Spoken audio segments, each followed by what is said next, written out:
right. Well, got my mind off of this, so. What, the Red Berry thing? No, a commission artist is reaching out to me again. Yep, they'll continue to do that. Welcome to being a starving artist who's hungry. Hello, everyone who's listening to this recording. We return to the Cryptic Kabal Monday, or Monster Monday, Season 2, Session 24, Yearly Downtime, Part 2.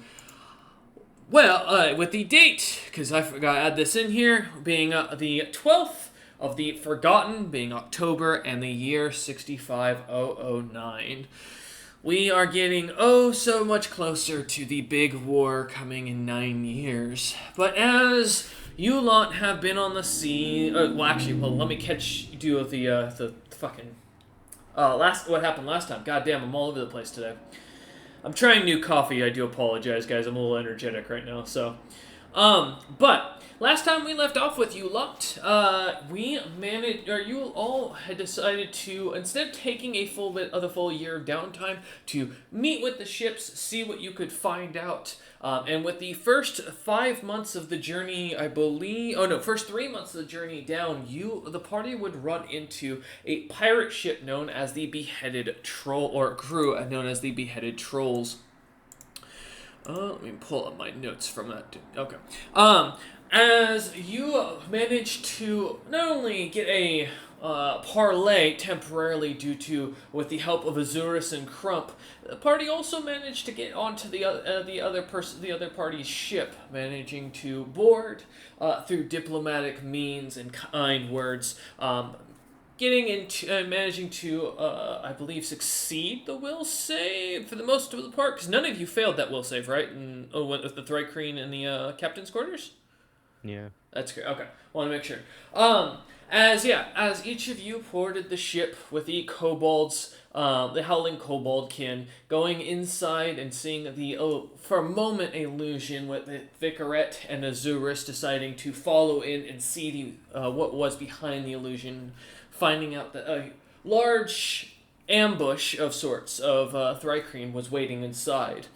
Though as the Wara and Doots would stay outside, waiting and listening in on the discussion going on, watching this enemy crew, and trying to get them to sing a sea shanty the entirety of the discussion, Azurus and Vicaret would work their magic in trying to convince the captain to work alongside the party, though unfortunately in the end, with a cup of alcohol offered and a barrel set aside, the party would end up in combat with Crump paralyzing the captain and the rest of the party lighting the back of the boat on fire by setting the alcohol ablaze, blowing out the back of the ship and most of the Thrycreen with it. The party had successfully managed to take a ship without a single bit of combat, though Wara, hearing the explosion or the attack inside, would decide immediately to jump and kill a single kobold in his rage-induced monologue about crocheting, I believe. No, embroidering. Yes, embroidery. The party managed to scare the howling koboldkin, killing off or getting rid of the Thrycreen. The boat was declared theirs, and though a momentary discussion, the party would decide to sink the one boat and instead take the second that would rise out of the water only moments later. With keeping the second boat, which I believe was the Single Blade, was the name of it. The single blade is the one that can go up and out of water. The party basically tore everything out that wasn't nailed down on the other ship, pulling it aside and loading up the single blade with everything they could. Having gathered up the loot, decided to continue their journey now with a secondary crew falling right behind them. The party would head down below to get themselves situated, where a bit of a kerfuffle would go off with the captain and Doots over the decision of what would go on with this ship in a bottle that the party had found. The Meadmancer, as it was called, after a bit of discussion, somewhat heated to the point, the party would decide to allow Dutes to hold on to the item, keeping it within his chambers for the night, and guard it away from Crump on the concern that the item might be opened. The party would then find themselves now 2 months longer at sea, having seen really nothing of interest as you lot continue on. Though finally, on the morning of the 12th day of the Forgotten, the seas cold and choppy, the weather above raining down a not hard rain, but with the chill in the air, it feels as if hail is smacking you in the face every time it hits down. The little light sounds of the occasional bits of ice that do form as it hits the ship, as well as the sleekness along the ship from the water that has managed to soak into the wood. It is miserable outside, and many of the trolls seem to do everything they can to try not to be up on top deck when they don't have to be. But as the morning breaks, I want why don't each of you give me a search or spot check as you all head above deck to see the day above. Breakfast and down below being cooked, and the smell of hot bean juice being made by one of the trolls. My favorite. If only I had a crow's nest. Right? 9. Alright, Wara is very distracted by the food and the smell of something warm and not freezing as the cold wind blows above.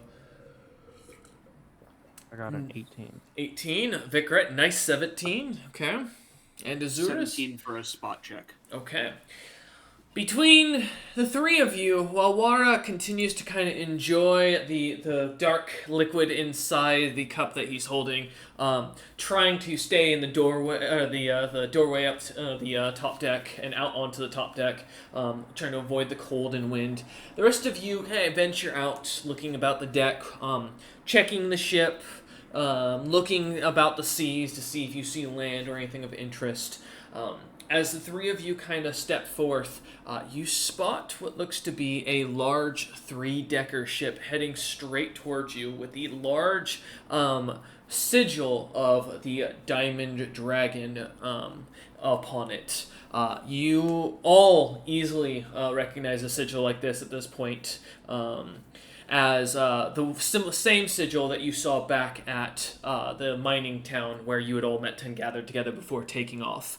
The sign. This is the sigil of the dragon known as Greg's Marathon. As you take a moment to look at the ship, you do notice that it is 3 decks, but with one that seems to sink even lower into below the surface tide. There are no cannons on the either side, but there do look to be obvious port latches that can be clearly pushed out and open. As the ship is about this point, I'd say about 1.5 miles away at max from you lot. It's hard to tell how much of the crew is there, other than that as you get a rough count of maybe 100, maybe more, as you see them going about with a spyglass pulled out, which I assume Azurus has included into their inventory. I do actually have a spyglass. Yep. I made sure to spend money on it. It's hard to make out the figures. They do look to be draconic in nature, but the only reason that leads you to believe that as you look on Azurus is that they have wings, many of them seemingly fluffy, running about, and a few of them seemingly flying up into the air to grab the sails and pull them up.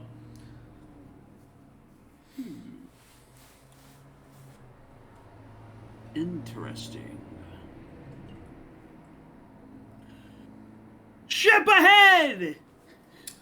The trolls grumble, and you hear as people start pushing up above and start getting to their stations. Right. Bless you. Thank you. Vicaret sneezes as the rain continues to pour down on them. The coldness is not comfortable. Vicaret, please message the captain of our sister ship. Tell them to go underwater and wait for my signal. I want them to ram the side of that vessel if I so need them. Yeah, I'll relay this information. Okay. As you watch behind you, the ship kind of begin to slowly sink into the water as it follows behind. The crew seemingly heading below deck of that ship, and as it slowly goes under, it disappears to the immediate eye. Though, as you look over the side, Vicaret, you can still see the top of the sail slightly peeking out of the water, just enough to look like it looks like a little bit of floating timber. Okay. But the ship follows behind you as you continue forward.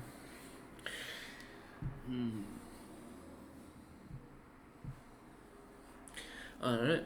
As you get closer, what's the distance you're kind of going for, Azurus?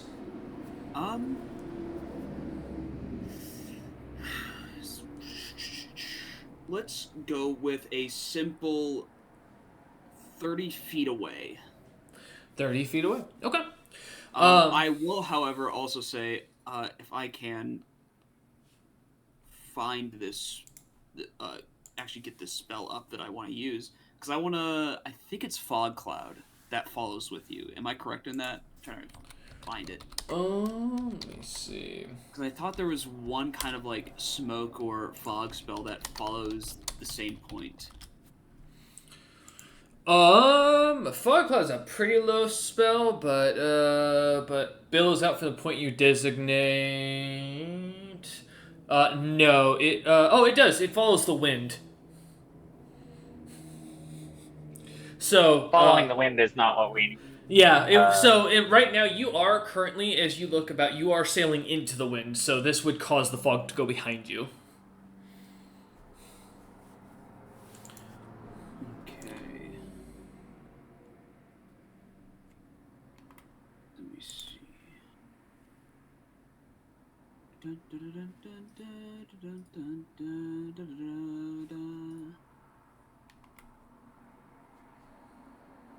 Gotcha. Oh, sweet Fog Cloud. Why can't you just do what I want you to do?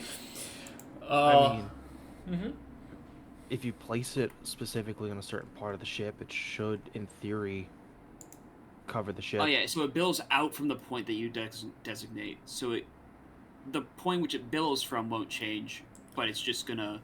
It's gonna blow out the wind. Yes. Obscuring mist is the one that follows you, but it's also like easily obliterated. It's easier to get rid of than fog cloud. Good to know. Yeah, I kind of wanted to see what kind of like additional fear factor I could put in, like, you know, a ship coming out of the fog and shit like that. You gotta put on the intimidation for these folks. Well, something that you can do with fog cloud is you can break line of sight with it, which is important for some spells. Like any ray attack is just completely fucked if they don't have line of sight on you. Because like a lot of spells have wording that's like a creature you can see within X distance. And anything that has that kind of verbiage, if you fog cloud their casters, they're just like, guess I'll randomly hurl a fucking fireball, which is problematic in oceanic combat because waves exist. All right, so then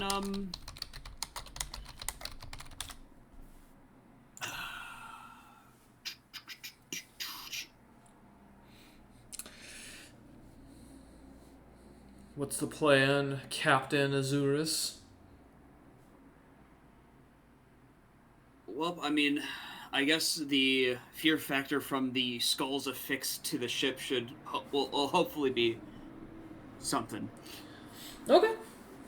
As you continue to get closer, you watch as After you get about within a half a mile of the ship, the side cannon ports, what you realize would be spell cannon ports, kind of begin to open, and you begin to see small scorpions push out of these sides, small bolts kind of attached to it as the ship gets closer, and you hear a shout over the storm from the captain on the other ship. Though at this point, with your spyglass, you can kind of make out the individual looks to be a purple dragon or dragonkin with black scales that seem to kind of change slowly as it goes further down. Little bits of their hands that you can see in between their gloves and their very thick leather coat looks to be a lighter purple. And they look to be almost sparkling like a metallic color as you kind of catch the attention. The rest of the crew, as you look about, you notice now look to be all a mix of black, green, and blue pale scales with having strange spikes about their neck. Each of them look to be, as you heard rumor of, to be what battle dragons appear as. They are also dragonkin, from what you can tell. But as you hear the voice kind of echo over, you hear, "This is the Golden Dragon, Klasmora Ross as the captain. Who are you?" As you see her hold a wand up to her mouth and a spell cast from it. Hey, can I borrow that wand of prestidigitation real quick? Oh yeah, I'll pull it out of my bag and give it to him. Just go. Yeah, hand over.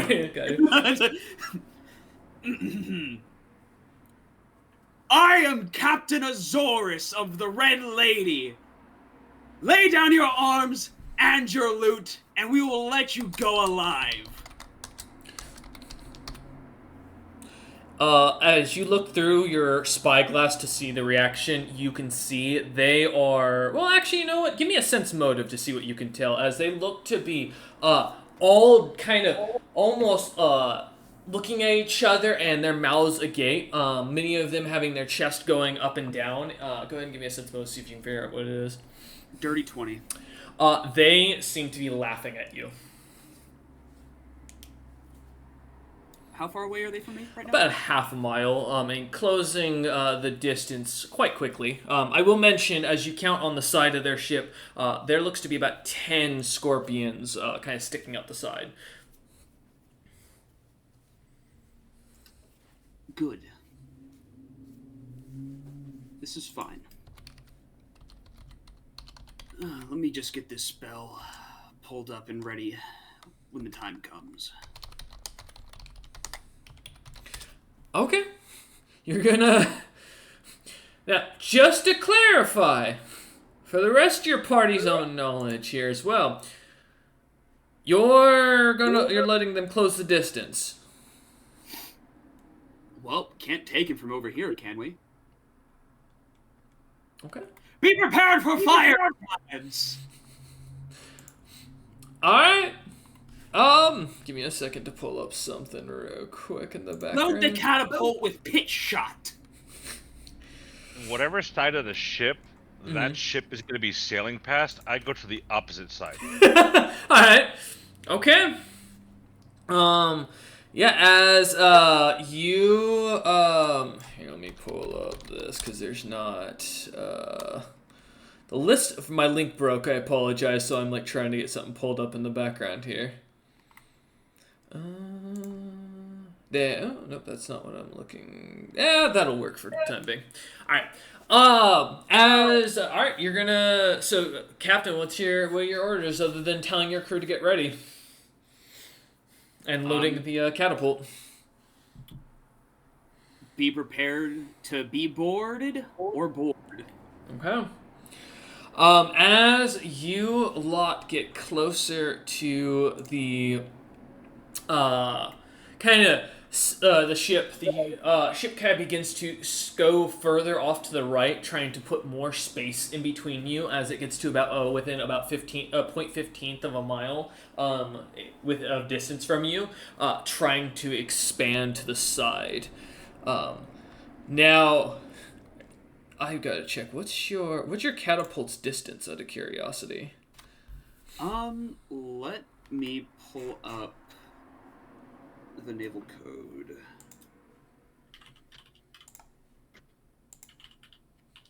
You mean the pirate's code? Pulls out a little book called the naval code, and it has naval crossed out with pirate written next to it. Yeah, right. Yeah. Yeah. That's the one. Hold on, I gotta get to my Google Drive.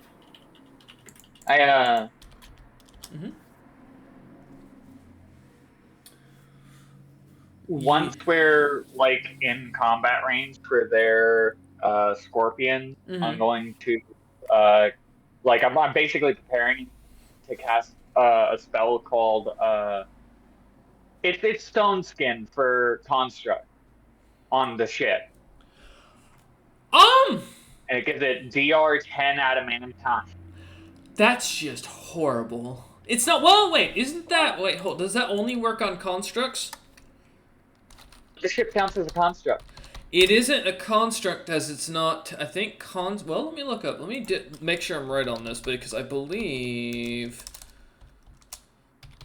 it has to be able to take orders to be able to. Let me see. A construct is an animated object or an it has to be an animated object or an artificially constructed creature. Yeah. Yeah. And just for your own reference, if you want to use this for the future, actually, there's a typing or template for it that I base off of. There you go. I'll post that in there. As you look at the ship, kind of taking a minute, it's the ship testing to see if the magic on the ship is capable, or if the ship is awakened and animate. The ship does not seem to be. So as you decide not to cast your spell, holding back 600 feet. 600 feet. All right, let me see how many feet are in a mile. A lot. You're right. 0.15 of a mile is 264 yards. All right, so when it gets within 0.11 of a mile, you can manage to, at 0.15, as it veers to the right and away, it's starting to try and put a little bit more space in between the two of you. And you can see they are ready to, or they are beginning to load their ammunition. Please, Azurus. Azurus, Captain Azurus, you can choose who'd like to roll, but one of you roll for your ship's initiative. I can roll for my ship's initiative. Is it just going to be a regular 20, or is there a... No, just D20, yep. What's up? In that case, I'm going to cast a magic weapon greater on our primary catapult. Okay. And what does that do? It gets a +2 enhancement bonus to attack and damage rolls, and it counts as magic for overcoming damage. Okay, perfect. All right, and then for the red lady? 17. 17. Okay. Okay, perfect. All right, you do go first with the red lady. They are right now currently roughly... roughly about 800 feet away from you, which is a little bit out of your range. I can't even, of course, cast my regular spells, so have to just keep on just sailing towards it. Okay. As you continue past, what's your ship's movement speed? Do you know? Let me check the catch movement speed. I can hear the scroll. That hurt my ears for that. That poor mouse. Okay. Let me, because it says 3, but it's not 3 feet. It's the movement factors in naval code are a bit different. What's it give you? So I think because they mark it as 25-foot hexagons. Yeah, so it moves 25 feet per round. 3. Yeah. 25 feet times 3. Times 3. Yeah, so that would be 75 feet around. Okay, perfect. Yeah, so with taking 2 rounds between two of you, let me see. So, I'm just doing my math here real quick to make sure I have everything tracked. There we go. You kind of rearing the ship as fast or as hard as you can towards over to the left and towards the ship. Turning towards them, you manage to get within 642 feet as they begin to kind of almost come up or get alongside of you as they begin to line themselves up for a pass. All right. Mm-hmm. So we're only 600 feet. We're, like you said, 600 feet, like on the dot. 642 feet, exactly. Gotcha. So it'd still be quite the stretch. Luckily, a good thing for us is that ballistas don't have that much range, at least compared to a catapult. But who knows if these are even fancier? Also, our catapult has one of our catapults has that allows it to mitigate some of the range penalty, so we can fire at at the first range and beyond the first range pretty easily because +2 I'm giving it negates the -2 for the range penalty. Oh, yeah, that's right. For range penalty, let me take a look with the. I think it just takes what, a quarter. Let me see what the distance is, or what the distance. Give it a minute. One moment. You should have a pocket. From what I understand, each range that you fire outside of your range is a further -2 penalty. Yeah, I'm just seeing what the if they have a distance counter for it. If it's 100, 400, or I didn't hear you properly. One of the two. God damn it! I don't have a listing for this. Pocket DM, why don't you have this ahead of time? Do you want it? We're using a catapult. It's. I would say every time you hit max range, you get a -2 for going over it, and it's basically just adding on. So, let's say your max range is 100. 5 range, okay. Up to 300, you get a minus. Yeah, so I see. It's every 5 feet, or it's every 5 feet range increments is how it works. Okay. So, all right, good to know. So it's a -2 for every additional 5 feet. Yep. According to this thing, the maximum range. Oh no, that's for thrown. Sorry, Yeah, that's it's 10. for It's 10 feet. Weapons. It is 10 feet for projectile weapons, which is what it's listed as. They don't have anything for siege, so I'm going with projectiles the closest we have. I thought it would be. Huh? So every 10 feet past, you take an extra -2 past your max range. Isn't that handheld projectiles that you're talking about? I don't have anything for siege. I'm making it very clear. There's not a listing for siege weapon. I'm just going off what the projectile weapons has. Unless someone else has a specific source they can recommend. My ass? I'll say 20. What? My source is I'm pulling it out of my ass. I'll say it's every 25 feet extra. No, that's not how that works. I guess so. It's what? Because it was from throne. It was 5. I will just. We're gonna take a minute. We're gonna pause the recording because it's gonna piss me off otherwise. So as we stated, so it's going to be a -4 because your crew, I assume, since your crew isn't leveled at this point and won't have the proficiency for ballista, which does technically count for catapults as also just for reference. You will take a -4 on with the catapult. But yeah, so every 100 feet it'll be a -2 on top of that, and your crew can only give a +2 as an aid. Gotcha. So -2 for over range, +2 because of the crew, -4 because they're not proficient, but +2 because of the magic weapon that Vic turned it into. So total -2 to the attack. Mm-hmm. Okay. And there's no bonuses added. No, not unless you have something specific you're trying to tell me. No. Okay. So good news is that, we're trying to hit something that probably has an AC of 8. Right. Ships aren't notoriously hard to hit. They're comparable to the broadside of a barn. Mm-hmm. The broadside of a broadside. Yeah. All right. So that is going to be then a 12 to hit this ship. A 12 to hit the ship. Give me a moment. As your catapult, or as the stone goes wide, hitting the water and splooshing behind it, you hear the anger from the captain's voice as her voice becomes more shrill, shouting out orders angrily. Alright. That is your movement and your catapult. They are up. And now I gotta go find my other thing, because now I gotta go find my naval equipment again, as I just had that tab open. So this ship has a fucking crazy AC, I guess. Wouldn't making a merchant ship for the wealthiest merchant nation in the world for nothing. Well, usually large ships have low AC because they're easy to hit. Mm-hmm. Because they're big and fat. But they're also, you're not the only casters, keep that in mind. Alright.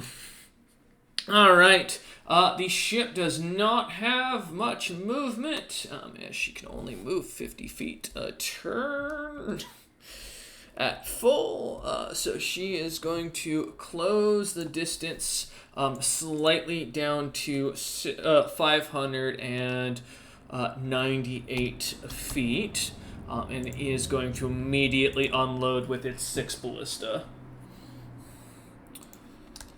Which, unfortunately, is not great for you. However, she does... Well, let me double check. Does her crew... Fuck. Her crew's stupid. Fuck me. Oh, I didn't look at that beforehand. Oh, well, let's see. 15, 2, 12, 10, 11, and -3. A Kelch's armor class is 10. Okay, so 3 hit. I'm gonna re-roll that last one. Okay, the ballista does not destroy itself upon firing straight down into the water. As you watch the ballista go flying over towards your ship, one after another, plunking into the sides of the ship as it does so. Each of them seemingly piercing right on through. So that will be only 3 hits. So 6d10, no extra. Yep. That is a total of 34 points to your ship. Okay, 34 of the 100 of that my ship's health. Mm-hmm. There's a couple of small little poked holes on the side. Thankfully, they're all above the water line. I'm kind of worried about the AC of the ship, because usually it goes lower. Like, a man of war has 8 AC. Mm-hmm. Okay. Mine is how much? 34? 34, Yeah. Thank you. Mm-hmm. Cool. Makes you wonder what this is. Alright. That ends their turn, as that's their attack and their full movement. They are now within 598 feet of you, for your reference, as you are up with the ship. If the rest of the... we go through, now that we're kind of getting into the ship combat, I am going to treat it as Zurus as first, and I'm going to go down the order all the way, circling back to Doots at the last for the crew's actions during this fight. So, but Azurus, you're up first on the ship.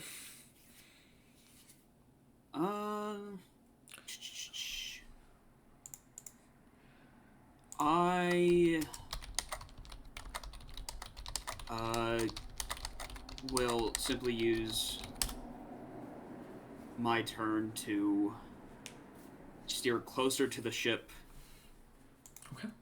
And With 75 feet of movement, how close are you getting? With just regular movement, as far... Actually, I'm going to use the all movement from the ship that I possibly can to get closer. Okay, so that'll be 75 for the first one. Alright. And then another... that'll bring you to within 448 feet if you go the full... 75 times 2. I'm not going to do that math in my head. 150. Thank you. Yeah, that's fine. And Okay. of course, give the order to reload the catapult since it takes 2 actions to reload a catapult. Okay. The crew will get on that as their 2 actions. All right. As you give the order and move the ship, we'll go down. Wara is the ship is getting now within 448 feet of you. The Azure is kind of keeping the ship going, trying to keep it going straight on towards to keep as few of those ballistas hitting the sides of you as possible. What do you want to do, if anything? I will check all of the stuff on me, make sure it is secured properly. Mm-hmm. And I will also go look over the side of the ship where the ballistas hit. Okay. And see if there's any residual excessive damage that needs to be taken care of. Do you have knowledge, architecture, and engineering, or siege? I have. Where is it? Mm-hmm. Profession sailor. I'll allow So it. I've got very, very basic knowledge. Yeah, you're checking to make sure the ship's not gonna sink or have any long term damage. I got you. Sink, Yeah. break apart. Okay. Anything Yeah. like that. Go ahead and roll for it.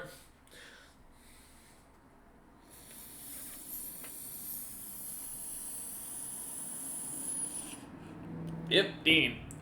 As you look over the side of the ship for a minute, you take a second and looking at the holes and kind of managing to get really close to one of the ballista that hit in the side of the ship. They don't seem to have fully gone. The head of the ballista didn't go all the way through, and they are flat blades, which means that it's hard. It's going to be harder for the wood to lose its seal. Thankfully, as you realize, the ballista did not manage to make it in far enough to do much damage. You're pretty sure you might see some minor leaks, but no more than as if you had a leaky faucet. Okay, I give a heads up to the crew below. Mm-hmm. To be prepared to patch holes. Okay. As you shout down below to them, to kind of as you hear back a confirmation from them as they keep moving about, trying to get the ship all set up. All right. Going down, Vicarette.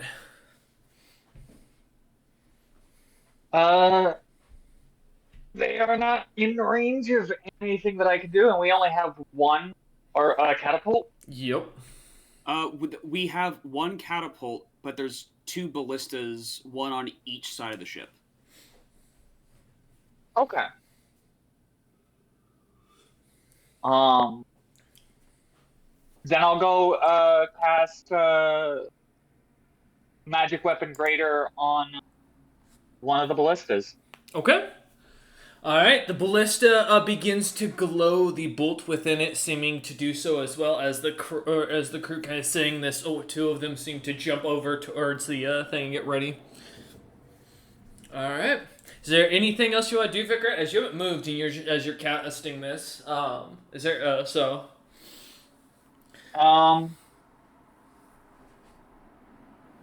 cast the weaker version of that spell on I'll cast where is it? Weapon augmentation lesser. Mm-hmm.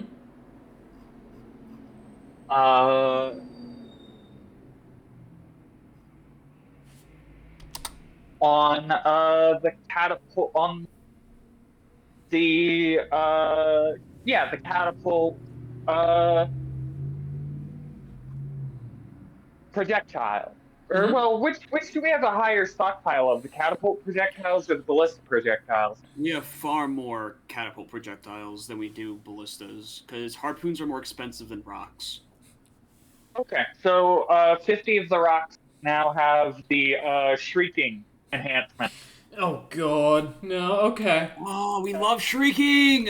Make them fear for their life! The ship that has screaming catapults. Mm-hmm. Also, Rice, I want to make sure you're applying this to your ship as well, but there's things called damage thresholds, where if damage from a source, like, cannonballs, arrows, doesn't surpass a certain damage threshold, it doesn't do damage to the ship. Yes, I'm familiar. Okay, cool. All right. As the sound or the can or the rocks don't seem to have any issues with them currently, though they do start to glow slightly. As the crew loads one on, getting it ready. All right, thank you, Vicarette. As you kind of watch with and the crew, as the crew gives you a thumbs up, grabbing hold of the not only the ballista but getting the catapult ready as they start to sight in on the ship itself. All right, going up, Dutes. So, I don't think we're within the maximum range I can even shoot my Eldritch Blast, which is 200 feet, or 250 feet. You're within 448 feet currently. So I cannot. So I will just begin playing the song, I Will Not Bow by Breaking Benjamin. Good song. Not the song of the day, but good song. Yeah, not the song of the day, but So, technically, I already started singing it as soon as we were shot. The first lyric was "fall," screaming at the top of my lungs.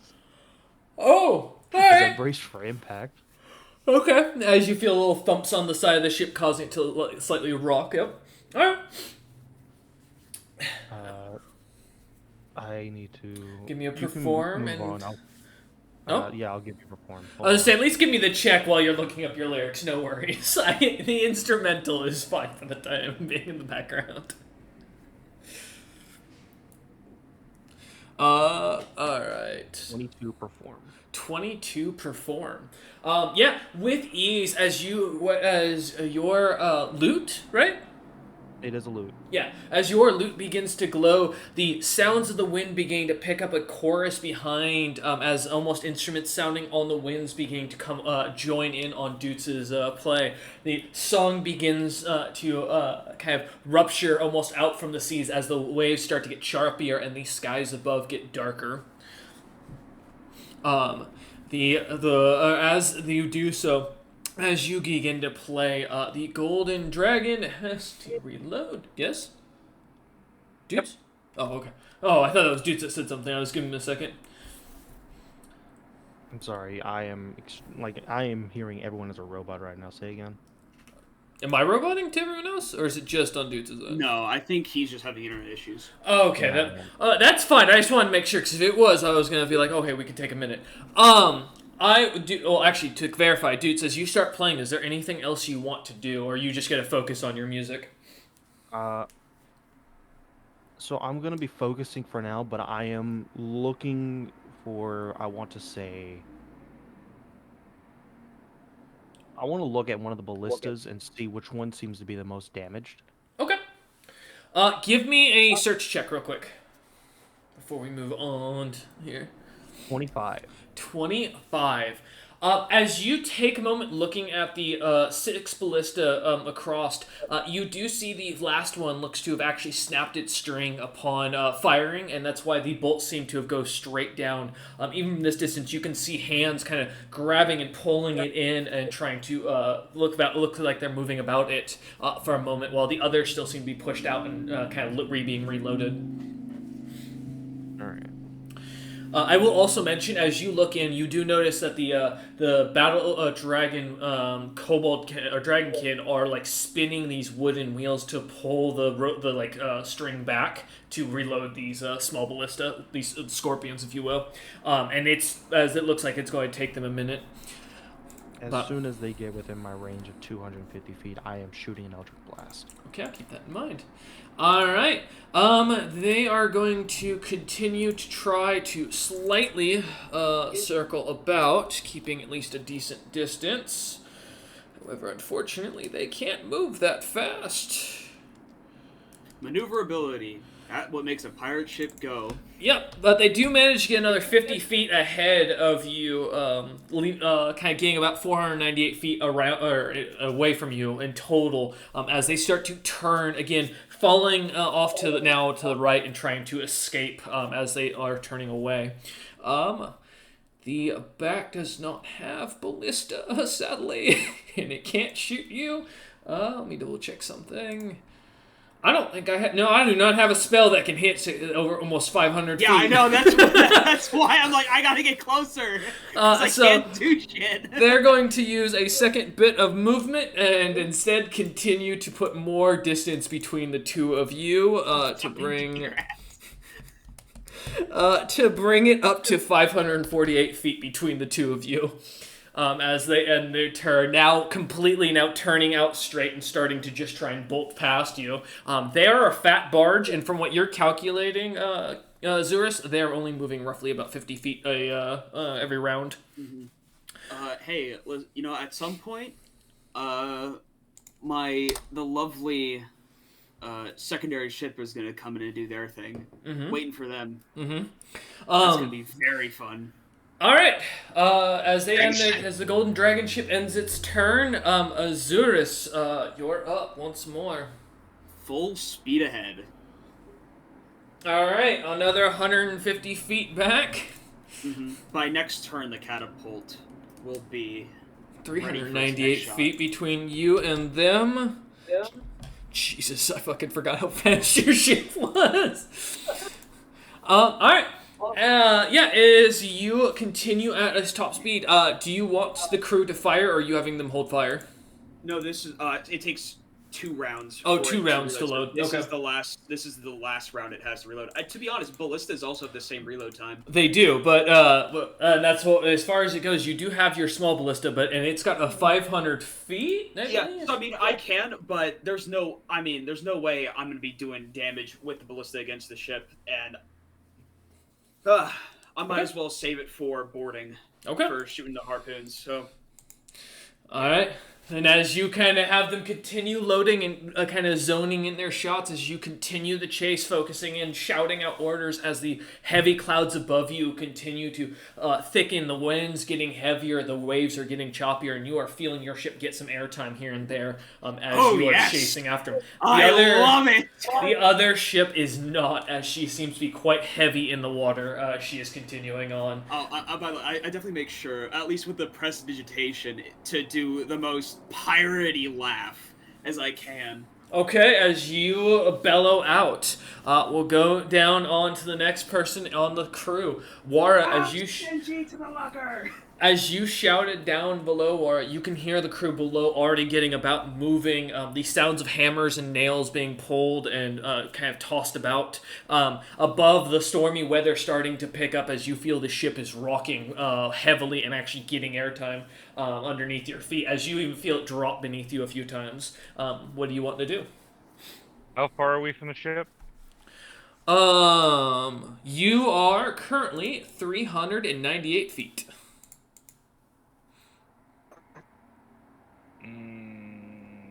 I'm gonna help with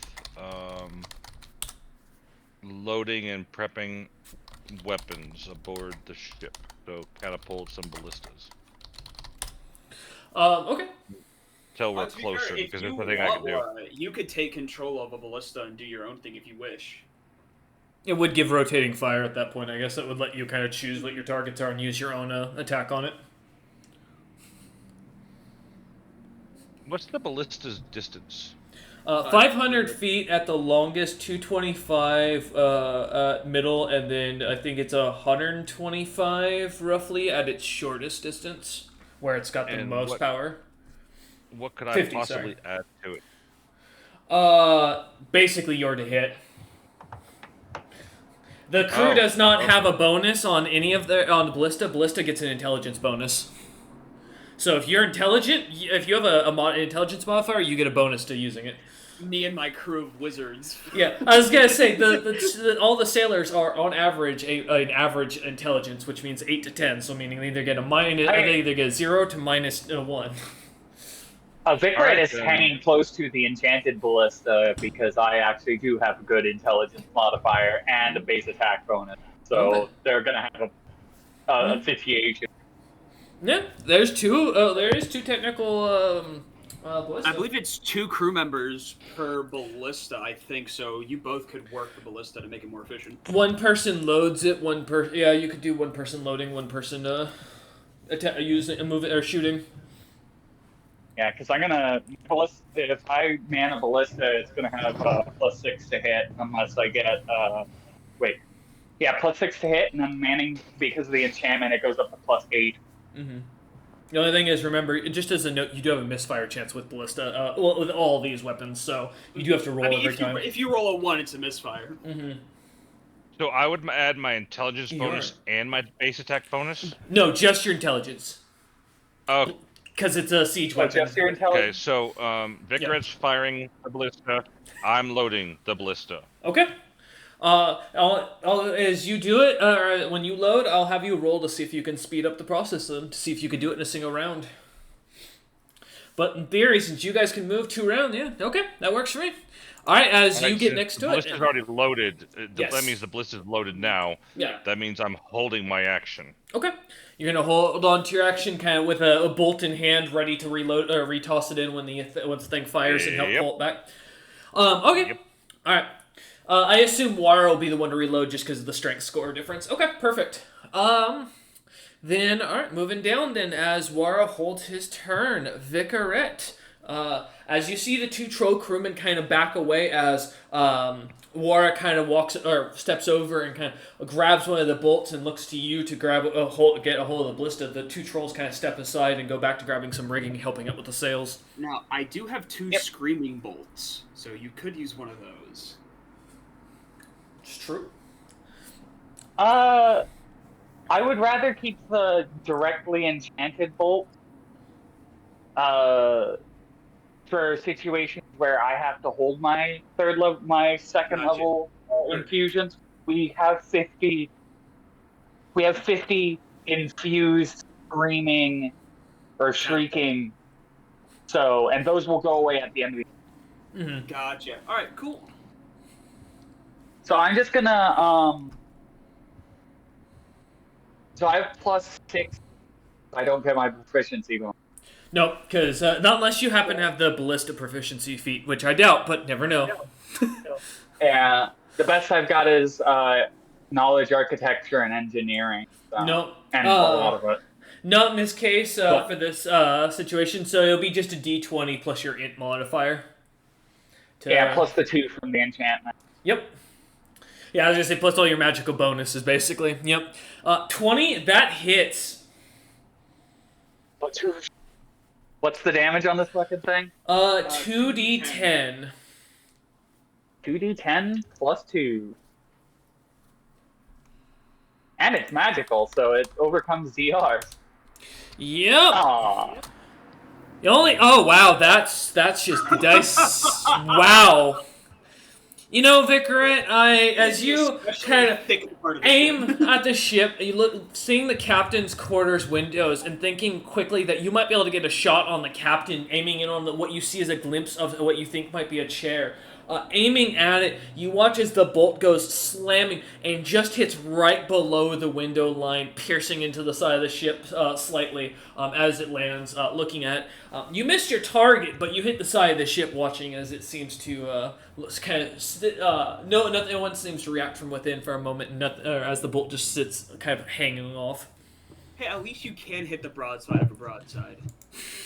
Yeah. That's true. Alright, that's... Alright, 1... And that was 1 action? Yeah. Alright, if Wara wants to use his held action to reload the thing, he can to try and give you another shot. Would it be dexterity or strength speed the reload? With the ballista at this time period being more similar to a scorpion, you're looking at those wheels, so it's gotta be a strength, because it's pulling that string back to load the crossbow. Basically, okay. Or mechanism. My second action is to cast full strength on Wara. He gets +4 to strength. Oh, all right, Wara. Do you want to roll to see if you can reload it with your held action? Would 12? It be athletic? No, in this case. With a 12, as you get the bolt, the first portion of the bolt loaded, you get it on there, but as you start to pull the string back, it pulls a little bit against you. It's going to take you another round from what you can gather. I have 2 actions for attacks, basically, so yes. Can I do it again? Go ahead, yep. Same roll. And you can note that if you want, Azurus, for your catapult or for your ballista in the future. 17. You manage to get the second bolt fully loaded as you give taking a deep breath and looking down at the two wheels. You grab hold, flexing your arms for a second and getting your grip kind of held onto there, and pull back as hard as you can, and both wheels spin, locking the bolt back into place to allow as you fall back, letting Vicaret climb back on to take a shot. How far are we from the other ship now? Still the same amount of 398 feet. Okay. So, as you finish loading, Vicaret, Wara finishes his held action, having reloaded it and kind of stepping aside back to hold the next bolt ready to load again. What would you like to do? That was my... I fired the ballista and then I enchanted something. Yep, so that's right. I'm done. That's right, I forgot the enchantment. Yep, thank you. No worries. All right, dudes, back up to the top. You. They're still out of my range, so I'll just continue the song. All right, give me a perform and a concentration.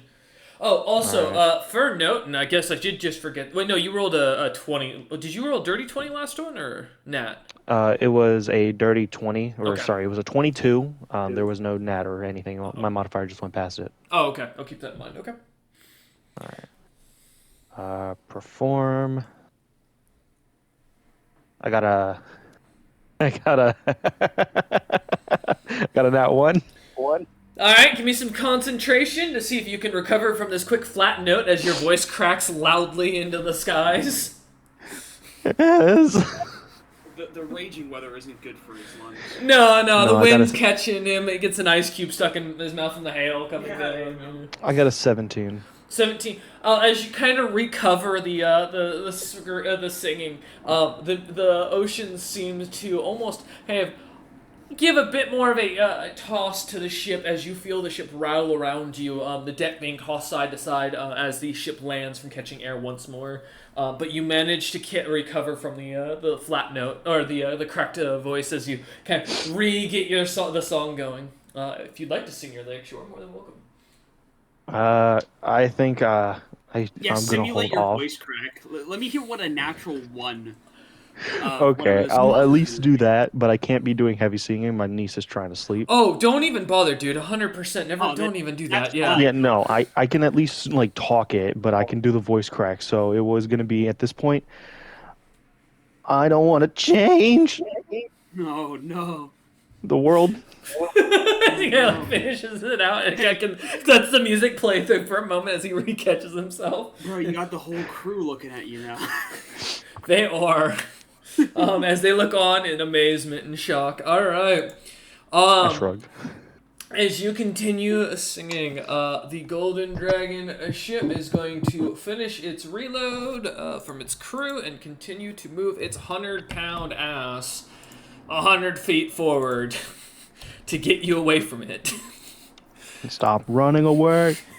As the ship continues straight forward, with no ballista being moved, nothing seems to be kind of set up to its back. The ship continues trying to keep up with the ocean, although the ocean seems to be almost slowing it down as they seem to lose the wind as they continue going.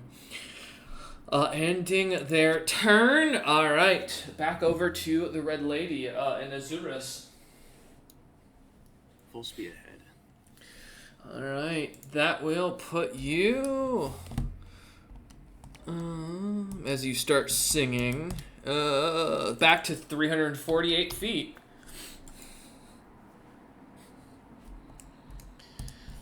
Nice. Mm-hmm. Wait, are we matching speed now? That's 498 plus 150 goes back to 348. Yep, I thought I was faster than them. you are. My calcs are They're correct. double moving. Yeah, my calcs are correct. They're double moving. We're single moving. I know. I'm for certain double moving. I'm using my entire thing to move forward. No, you went down back. You got it down to 390 last time and brought it back, and then it went back up and then it dropped back down. That's what you're dealing with. So every time you're gaining 50 feet on them, basically. Okay.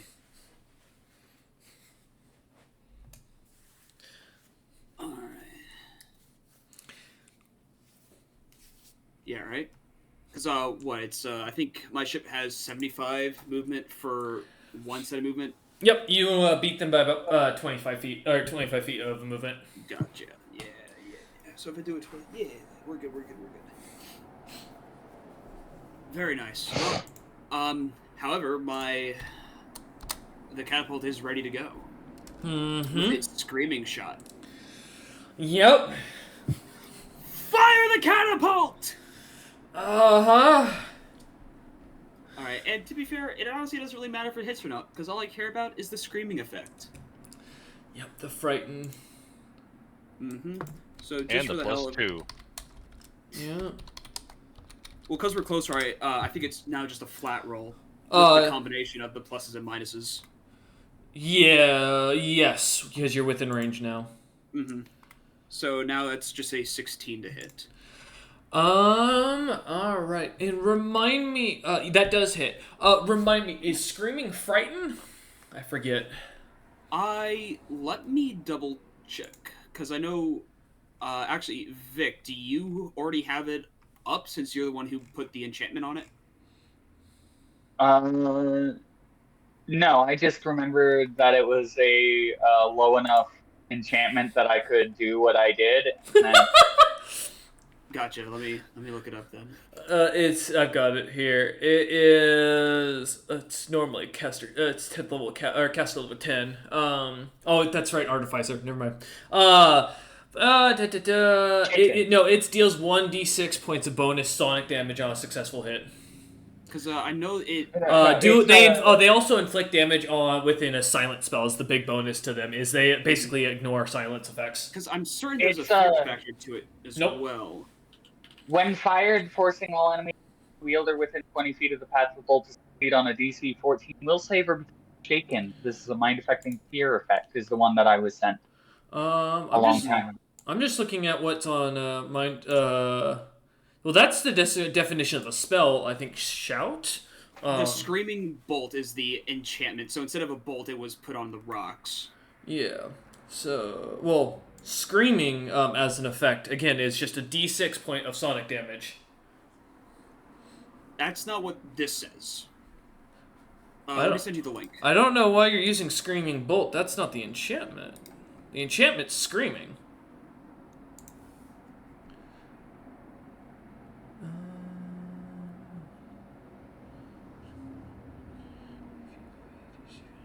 Well, I guess we'll just roll with that then. So what's Screaming do? Yeah, that's a spell. That's a full Screaming spell. Bolt's That's an item. That is not a item. It's one of these +2 bolts.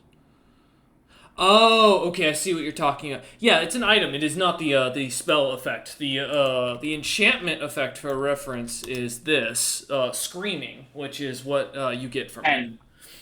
Yeah, I would be unfortunately limited with that infusion to the Screaming enchantment. Yeah. Instead of the Screaming Bolt thing. Screaming Bolt is a specific consumable item. I see that. Yeah, it's the +2 bolt. Interesting. What's Doom? Yeah, you have. Okay, I'll look that up later. Doom is the opposite of Bless.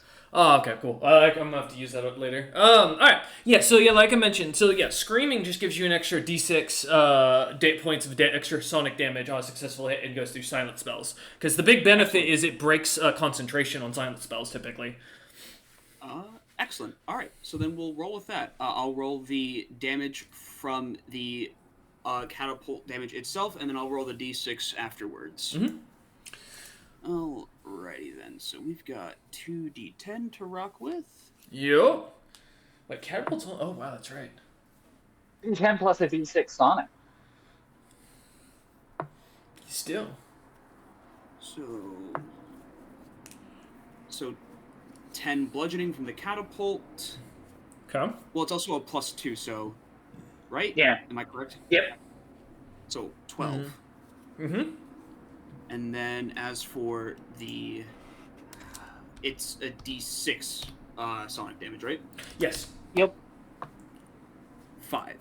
As the catapult goes flying, the rock screaming through the air as it does, though, The ship takes a direct hit, and almost as you hear it hit the center mast, bouncing off and plopping into the water, as the sounds of it crunching against the wood for a moment, as at the impact, and then a loud sploosh can be heard from the distance. You hear screams from the crew as they seem to begin shouting over the storm once more. But it seemed to have taken effect. All right, back to reloading. Reload! Okay, down the order. Wara, I assume you're going to hold your action until after Vicaret shoots. Good guess. Okay, Vicaret. Gonna finish out my second level spell slots, or infusion slots, and I'm gonna cast Weapon Augmentation Lesser again. Okay. I'm gonna enchant the ballista bolts that I have on hand for this ballista with the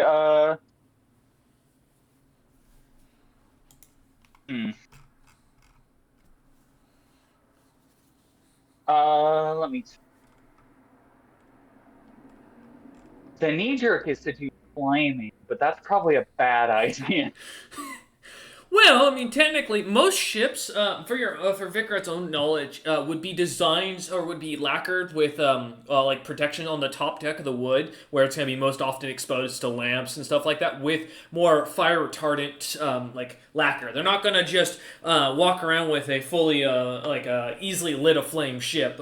Most, especially when they're dragons that can easily breathe down on them. Yeah. Then I'll it'd take a lot of fire. Okay. And then I'm gonna try and I'm gonna try and shoot their fucking sail. Oh. With a flaming weapon.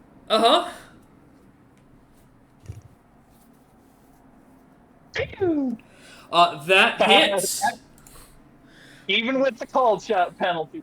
Yep. Let's go. Well, yeah, go ahead and roll. Well, they've got a very big sail. This isn't a small ship by any means in comparison. Small only because it's not a ship built for a giant. It's still a fat ship. Oh, wow. Yep, no, Hold on. No worries. Two. There you go. Goodbye, sail. Is that correct? Let me see. I'm checking its own math because I'm like, wait a minute.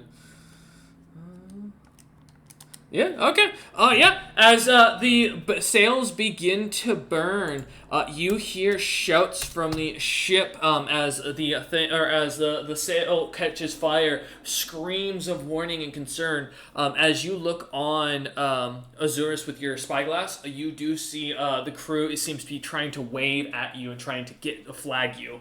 Looking as if they are panicked as the sails begin to light a flame. All right. Is there like a white flag, or are they? There's no white flag. They're just trying to wave, seemingly jumping up and down and waving their hands back and forth. You can give me a sense motive if you want to see if they're surrendering. Yeah, okay. Honestly. While you do that, Warda, why don't you go ahead and give me a strength check for the reload on Vicaret's ballista.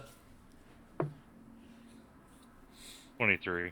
Easy success on the first one, Wara. This ballista is something you're getting comfortable with. As you, on the second one, feel the wheels kind of a little bit more greased. Either something's cracked from your first time of pulling it, or this thing's finally given way.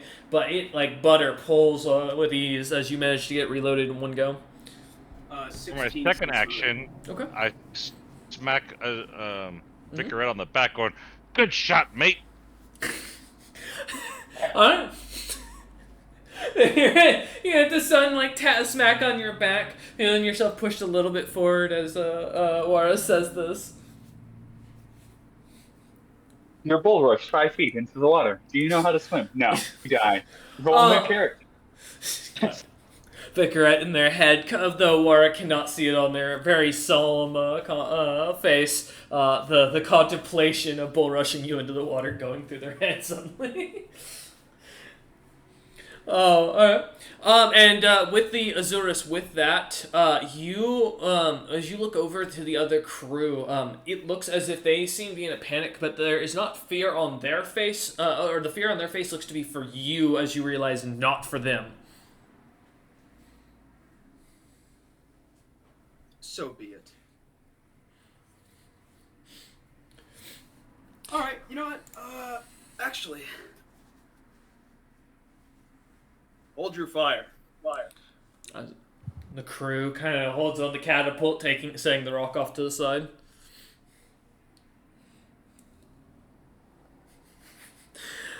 I'm gonna go ahead and put my the wand to my throat, or however this is supposed to work, and just like, let's parlay.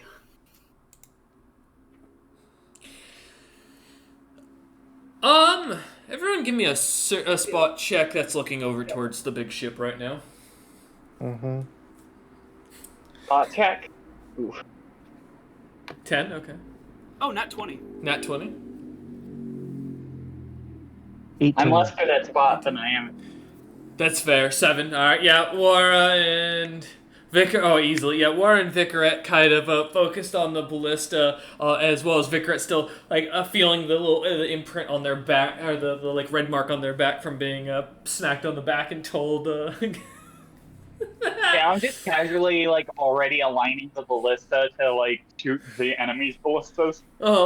As you kind of start to turn it, Wara continuing to focus on his job of loading and getting ready, but as you hear the shout, you hear over the wand coming from the other ship go, and you hear a familiar voice, Azurus. Actually, Azurus, give me an intelligence check.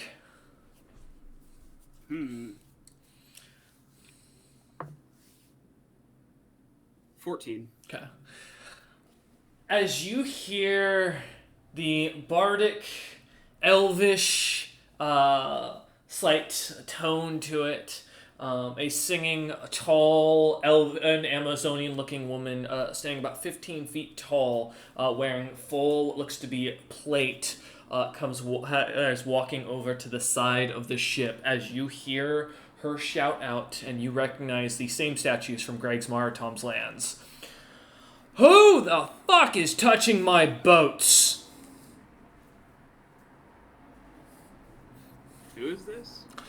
You see a tall, 15-foot Amazonian-looking elven woman in full plate mail, similar to the statues that you've seen in Greg's Maritom's lands, the merchant dragon, and also the one similar to the sigil that was on the flags of the ship just a moment ago. I am Azorus. I am a naval captain on these fine seas, and I'm here to loot your ship. It appears though your crew is fearful of something. You hear the voice go over and goes, Me! I would like you all to give me a will save. Can I also do a recognition? Oh, yeah. This is mind What do I need affecting. to roll? Intelligence check, please. 27.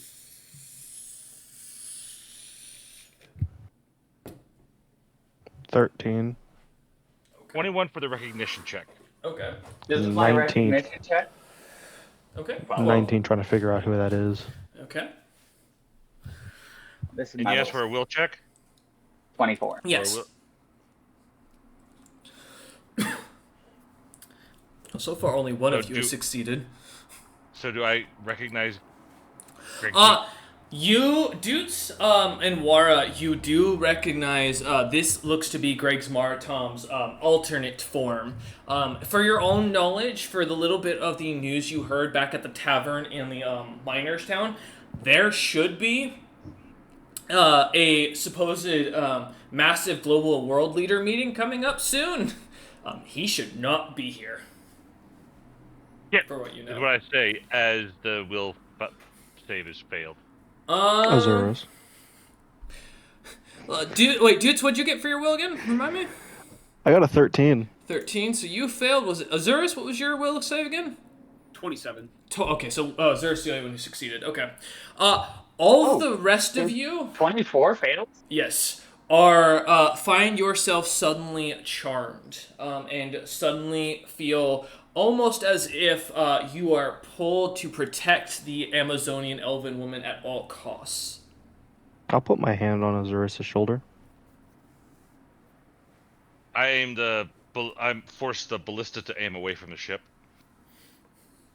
So I assume Vicaret follows with you with it. I just don't resist. Mm-hmm.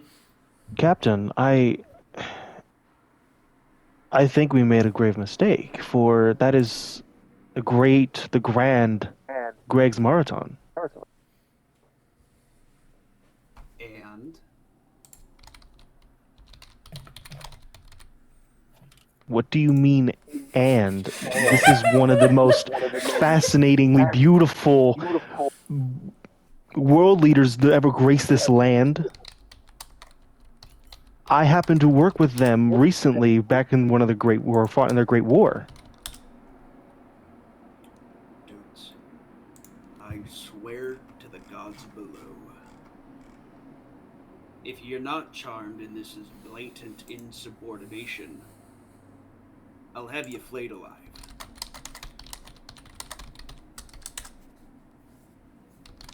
So, I'm going to leave this vessel, and I'm going to go over there myself. See ya, and I fly. You know, that's not the direction I thought that this was about to go. I'm not gonna lie. You think you're going to take my crew and get away with it?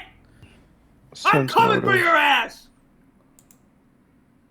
Now, I'm going to sink your fucking ship!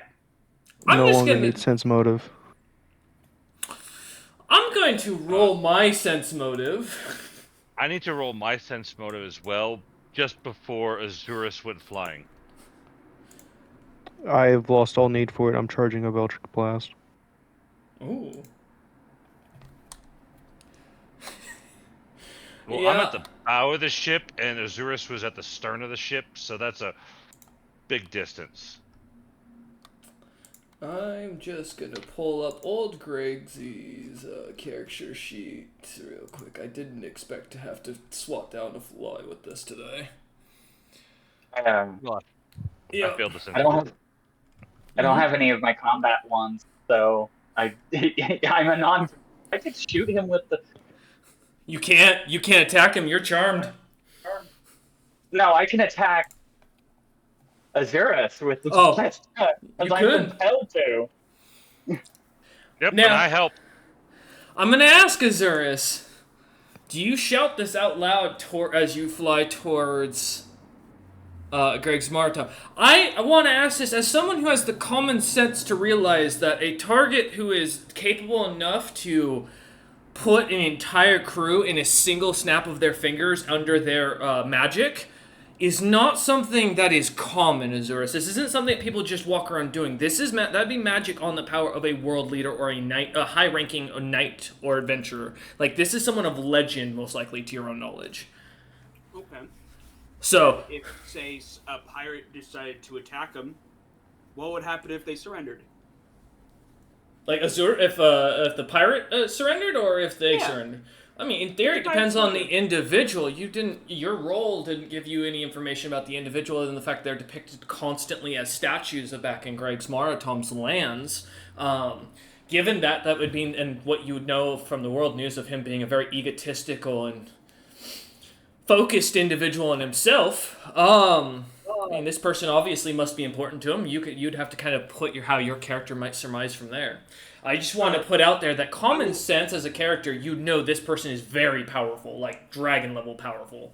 I mean, to be fair, Azurus is the same guy that walked blatantly into a room full with Thrycreen. Yeah. That's true, but there's a difference between fighting a bunch of people at your same level in an ambush versus fighting what would be basically the equivalent of a god compared to you in magic power, potentially. You know, then allow me to rephrase my statement. I'm coming to talk. Hunter, Caleb, Alright. I love you, buddy. Please don't make me do this. I'm going to talk. He said he's changing what he said. Yeah, you changed what he said. That's fair. I'll take that. No. All right. As you start flying over the. Go ahead, dudes.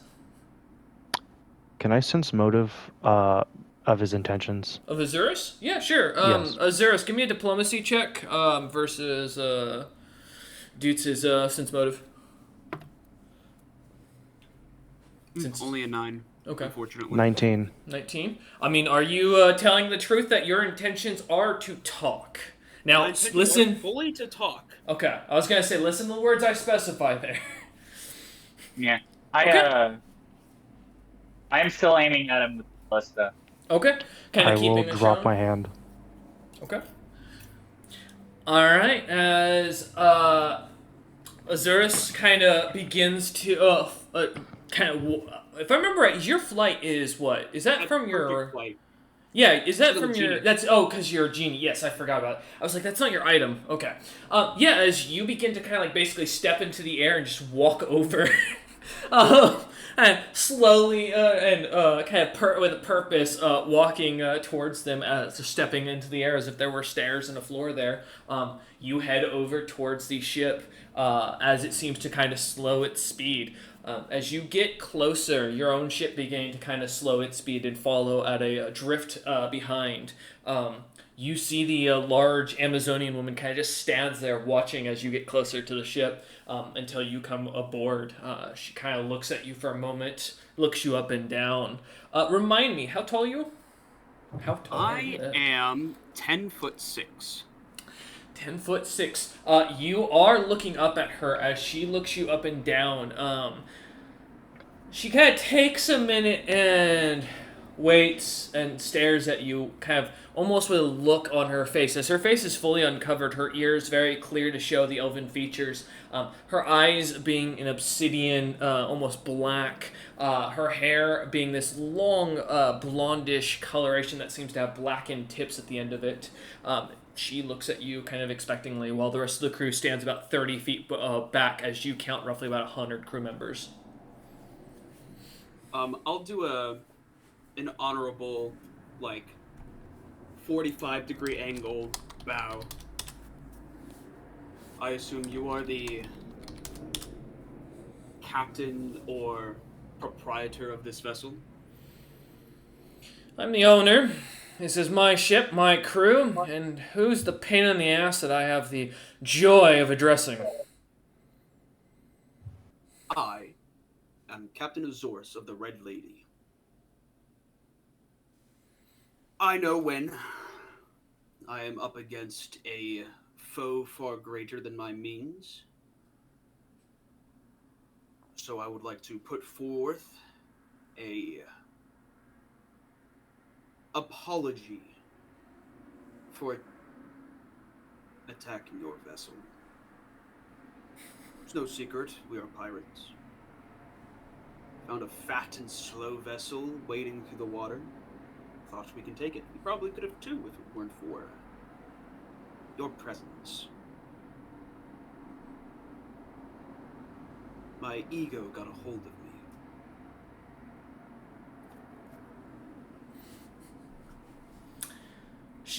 She takes a minute and looks at you, just expecting more. As she waits to see if you continue to talk.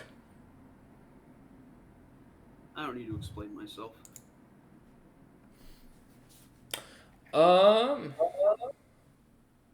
Do you have spell resistance? I don't believe so. Oh, hey, I do have spell resistance, but I don't think it matters. No. The woman looks directly into your eyes, and what's your first tongue?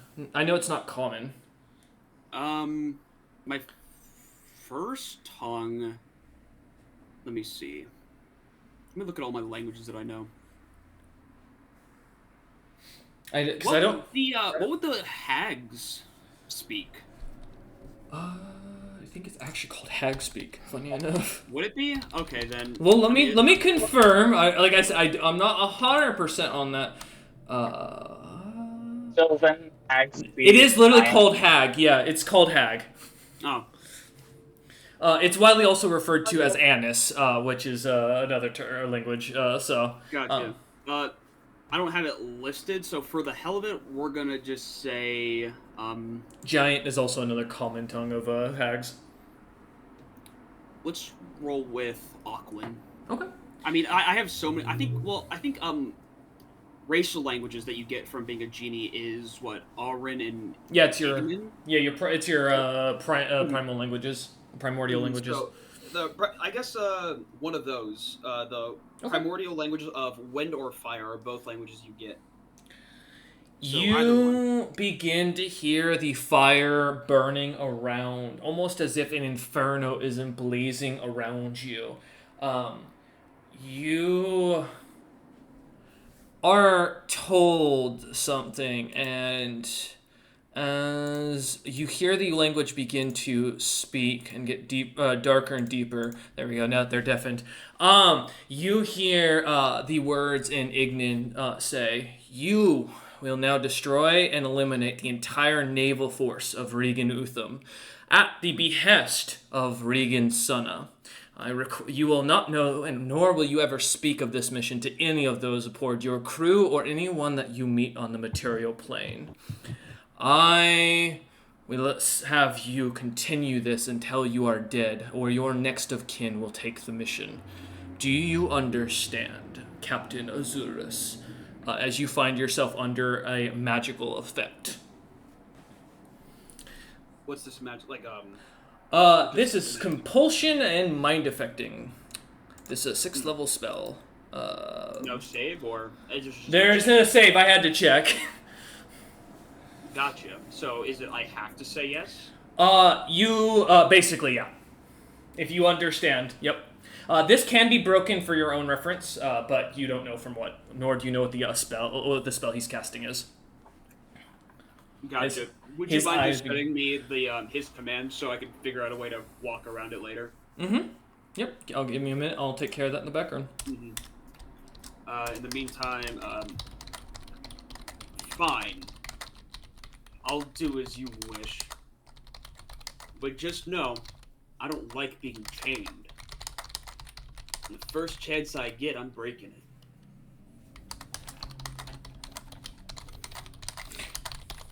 Oh, he nods and smiles as he sends you back to your ship at a quick wave of his hand, as you see a blue light kind of expand and rip apart in front of you, between the two of you. On the other, the light kind of expanding out and creating a swirling bit of more glowing lights that seems to slowly clear to look like as if it's right towards your, right to looking into your deck of your own ship. What have you done? Nothing, dudes. Why do you doubt me at every moment? No, it's the next set of lyrics. Well, that was a perfect lineup, wasn't it? I know. Yeah. I know, it's perfect. Yeah, maybe you shouldn't have done that. Yeah, you get a piercing gaze from Azorus. Men, this one was a bust. I apologize. Hopefully the next ship we come across will have greater fruits and weaker men. Have an extra portion of whiskey tonight as an apology from yours truly.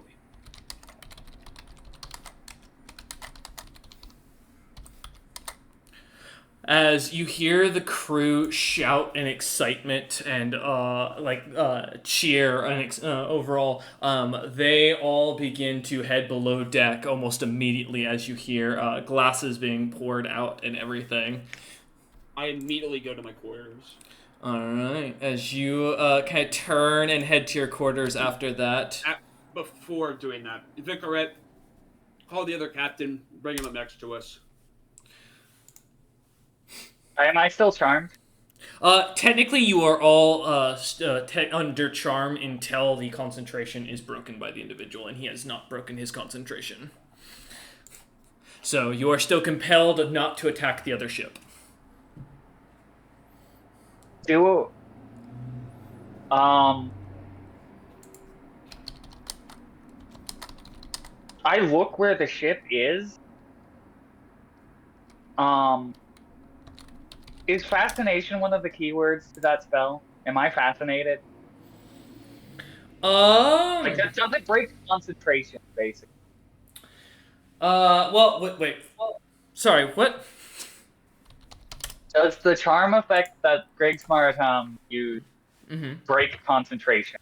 It has not yet. No, I mean my concentration. Oh, yes, your spells are broken, yeah. Then I can't telepathically communicate with the other ship. I need to be able to see the people on it. As you take a second and look Reestablish. about. Yep. Yeah, I have to be able to reestablish telepathic contact. Well, I mean, you saw Azurus go inside of inside his captain's quarters. Do you think for a second, Vicaret? I mean, eventually they're gonna come above when they realize the other ship's gone. So, one way or another, this solves itself. I have a solution. Because like the way I'm weighing this is that Vicaret is still loyal to Azurus, still respects him, but is just more loyal by an order of magnitude or 3 to Griggs Marathon. So I'm gonna walk over to where our other ship is and kind of look down and aim, and then I'm gonna pull out my rod of displacement and I'm just gonna walk off the deck and just descend onto that ship. Before you do that, I will say, as you look over the side of the ship, looking into the water, give me a search check. Okay. Because as you look over, they are not where you had seen them earlier. Their mass is not clearly sticking out of the water either, right where they were last. 27. 27. As you look about, it takes a minute, but you see their ship's about 200 feet in front of you. It looks to be roughly still kind of turned around and coming back towards you from underneath the water. Well, then I just kind of watch them. I have no way to reach them. Okay. All right. I'm going to go below decks, see if I can assist with the repairs, and if possible, recover the 3 ballista bolts shot at us for us to use in our inventory. Okay. As you head below and about the deck, the crew is already working hard away at hammering in the nails for the few boards that need to be placed up for where the ship managed to hit a few ballistas that seem to cut into the wood. They don't seem to look for any help. And you said, and what was the last part? Sorry, I cut out at that part. You said you were going to grab what for the party's inventory? I'm going to see if I can recover the 3 ballista bolts shot at us. Oh, okay. Looking on the side of the ship, from the top deck, you figure you can probably gather, or 2 of them out. One of them looks to be too far below, and looks to be kind of getting pushed out slowly, and kind of shoved it towards the water line as they're working about closing up the tiny holes that popped up. Alright, I'm going to have 2 crew members tie me up with rope securely so I can go over the edge and get the 2 definites and try to get the 3rd one. Alright, they tie you with ease, the knot surprisingly well designed as the 2 trolls kind of come over to you, each one tying a knot around one leg to hold, and they look at you and kind of give you a thumbs up as they grab hold of the rope. As you grab them, give me a reflex. We'll just call it a reflex save. See how many you can get off that.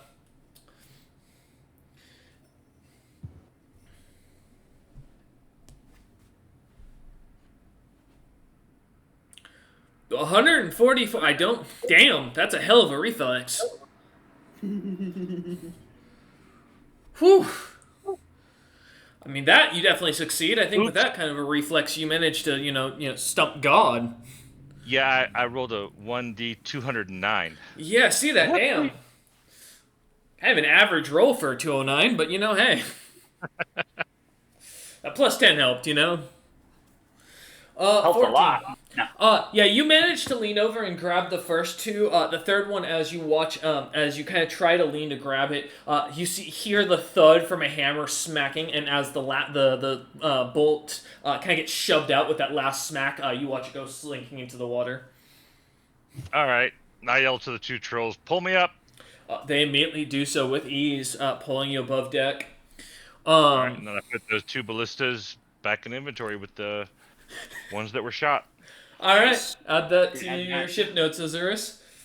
These are regular bolts, for your reference, so nothing fancy about them. Yeah, no, the bullets, the bolts. Yep. Only difference, these ones aren't corkscrew or like aren't set up as a forward prong like yours. They're set as flat blades, but as far as damage, it's exactly the same. Well, because I have harpoons and I have bolts. Yeah. Mm-hmm. But as you look about, or as you kind of head back down below, Wara, joining in on helping out with the repairs and checking out everything, Dutes, we jump over to you. All right, I sent you what I wanted to do, which was get to the highest point I can and study the bottle, trying to learn what I can about the fiend within without opening it. What I'm trying to specifically learn is the alignment of the fiend and its magic level. Dumb question, Azurus. Does your ship specifically show or have a note of having a crow's nest? A crow's nest is an addition. I Figured. don't. However, he can climb upon the rigging and get to probably one of like the Where the sails cross? Like the masts and shit like that. So there's no like secure platform like a crow's nest, but he could like hold on to rope, I guess, while he's sitting on the timber that keeps the sails up. I will note it as, dudes, as you look up at the spot of where the mast kind of crosses like a T, the highest point on the ship, seeing not only no crow's nest, but looking over the choppy seas that are still causing the ship to get airtime, by the way, as it's kind of lightly floating. You look, the waters are still choppy. You're pretty sure you could get knocked off from up there. I will then instead go to my room and barricade my door. Okay. Dude, you don't have a room. You do not. His ship does not have special rooms, unfortunately. He has a captain's quarters. You can use the lower deck, the bottom chunk of the captain's quarters, since you just saw Azurus going to the top. I will first get permission to do that before, because I don't want him to get pissed off at me again, and then I have to do something about that. That's fair. All right, as you see Wara and Vicaret going about, kind of seeing and noticing Azurus go inside and kind of looking about, trying to find any place for a moment to that's high enough. Kind of accepting that fact, you head over to knock on the door. Azurus, you hear the door kind of ringing on the other side as someone pounds away. I'll open it and walk in and shut the door behind me. There is no Crump, at least. It's just you two. Thank God. Can I help you, Mr. Dukes?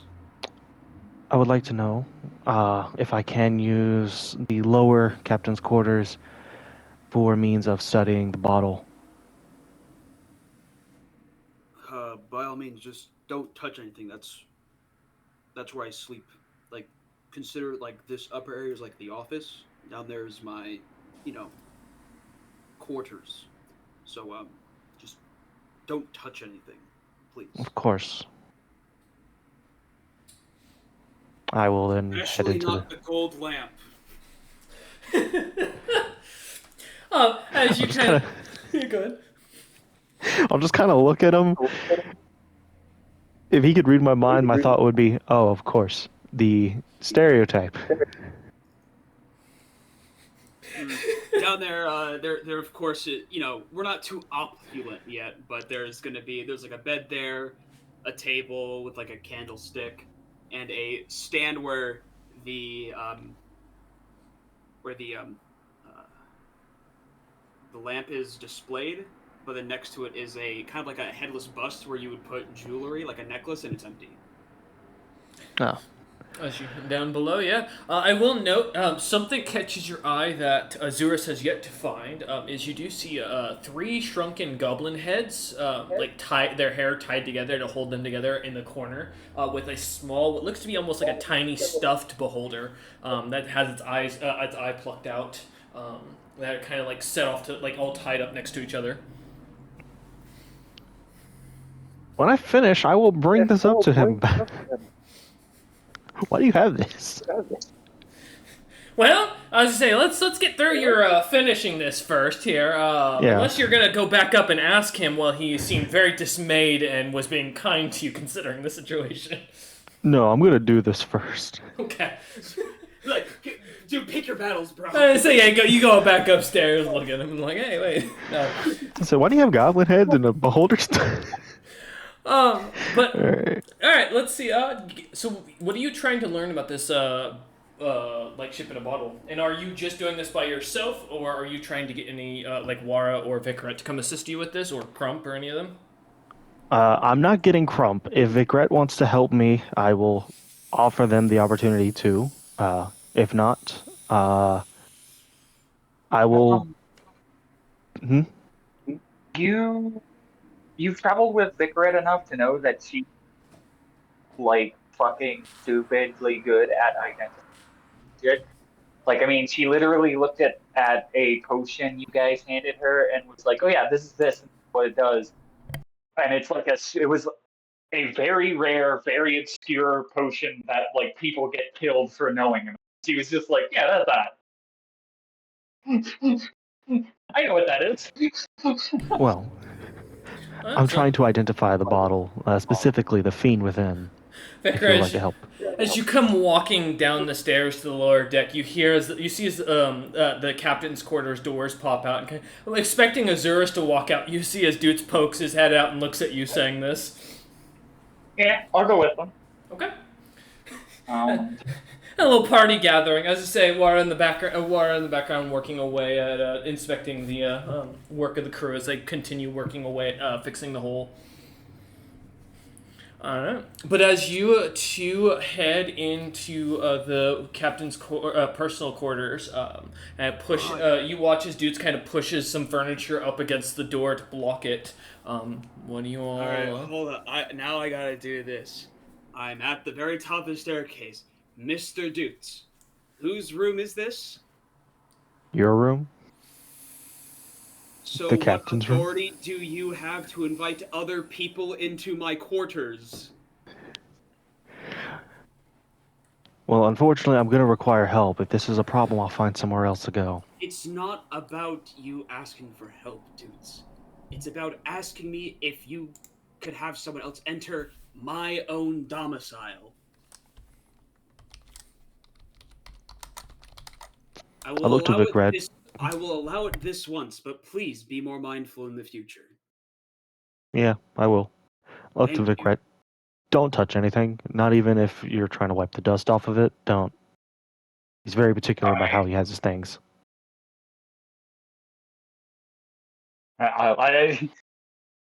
Antenna just kind of like twitch about slightly. Huh? But as you two kind of sit down in the room, with Dude setting the bottle out in, between the two of you, showing kind of to show you once more. Vicar, if I remember correctly, was it you? No, it was Wara who found it first, and then I believe that's how it got brought over. Never mind. Yeah, so Vicar, as you see the ship in a bottle, I mean, it's intricately designed. Someone put a lot of work into it. I mean, as a craftsman yourself, this is beautifully done. This is a perfect identical look of what looks to be a full-size war galleon. I did inspect it before, because I appraised it. Oh, that's right. Yeah, I forgot about that. Yep. Because you found out it was worth, what was it, 300,000 gold pieces or 500,000? 500,000. That's right. Yep. Specifically, I'm trying to learn the information about the fiend within. If you can possibly identify that. All right. I nod.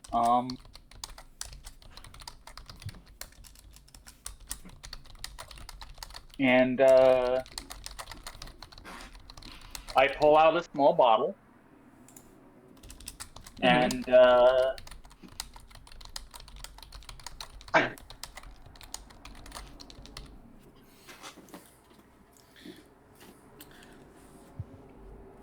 Oh, yeah, sorry. You looking up something? Or did I miss something here? Sorry. I got no idea. Okay, I cut out, so that's why my headset cut out. So last thing I heard, Vicar, I heard you say something. Pull out a bottle.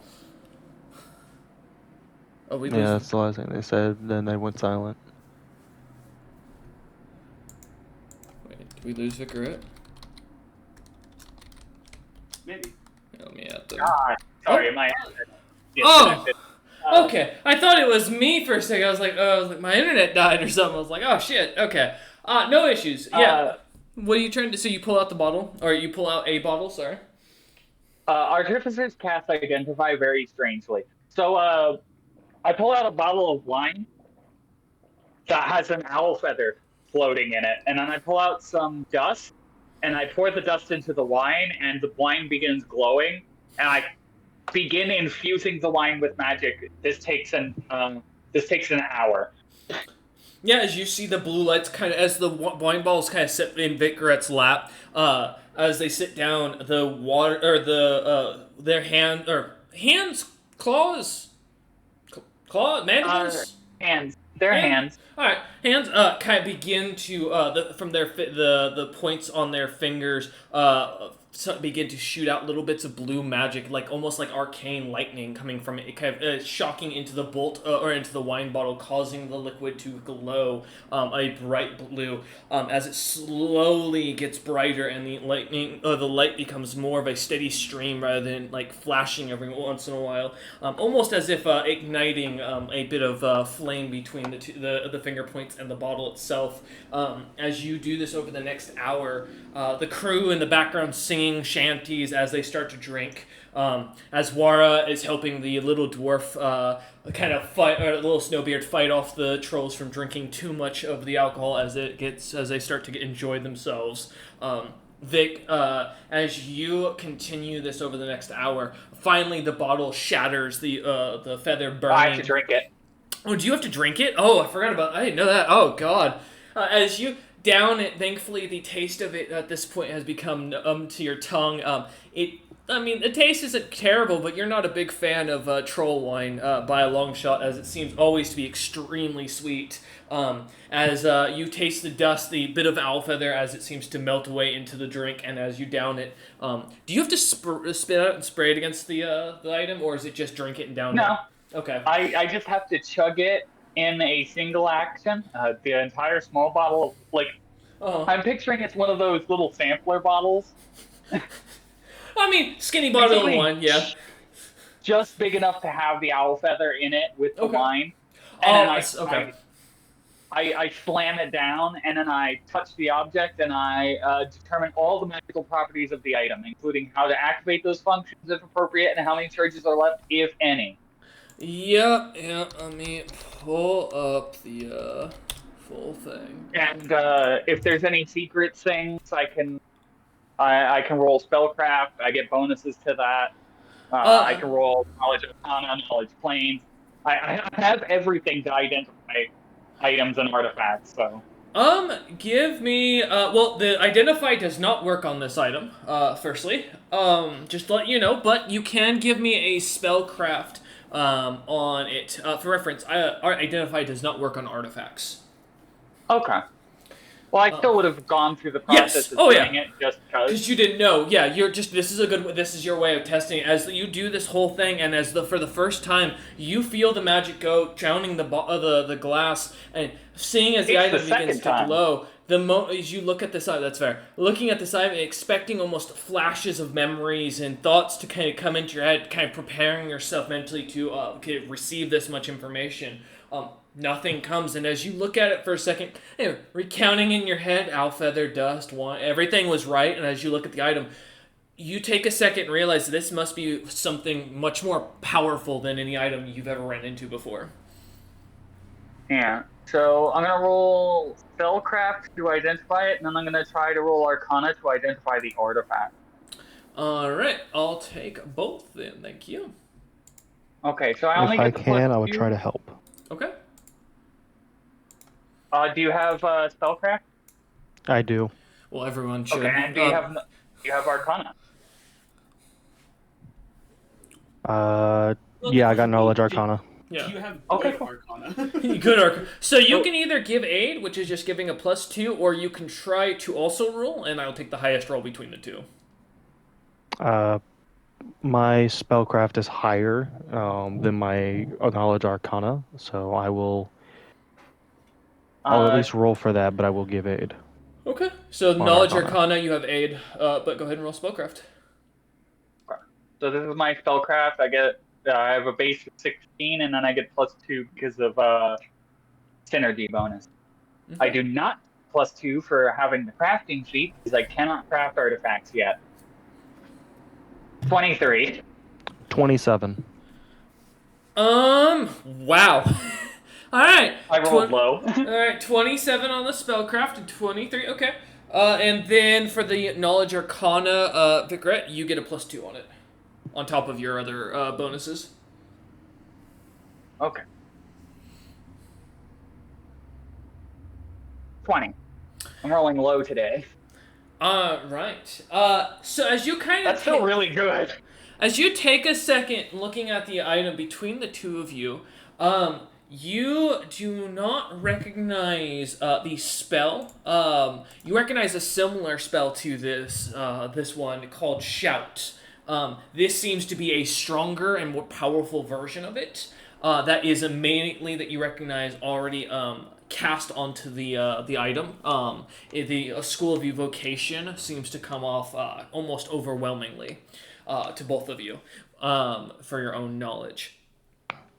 As you look about the item otherwise, let me pull up the other spells. Give me a minute. You also managed to detect Arcane Eye on the item, as well as Death Watch. This for Knowledge Arcana. As the two of you, or as you kind of think, and as Dudes kind of starts pulling out a book and like going through, opening and looking through all the histories of magic that's kind of set aside that Azurus picked up on his travels, kind of looking at the book and checking the magics as Vicret begins to try to figure out anything on the markings, saying out different phrases to look at and discuss, like mentioning different magic researchers. As you continue kind of looking at this, Vicret, you have no idea who made this item. The only thing you're 100% sure of is that this item is far older than any of the modern nations in the world. You'd guesstimate this is probably something on the capabilities of someone with a caster level of almost like 50, 60, maybe even higher. As you kind of look about looking at the item, the two of you also do notice the ship itself does not have any magical runes on it. Only the cork on the bottle seems to have these. You do also notice there are lights, almost like candlelights, flickering inside the little ship, though you can't see anything inside it no matter how much you try to angle it.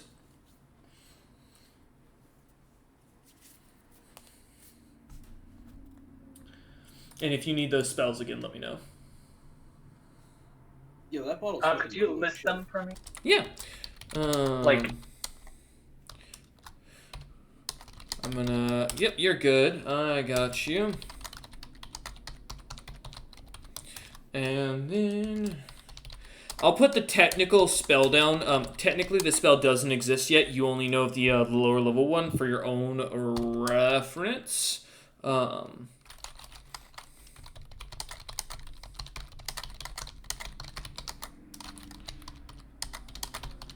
Alright.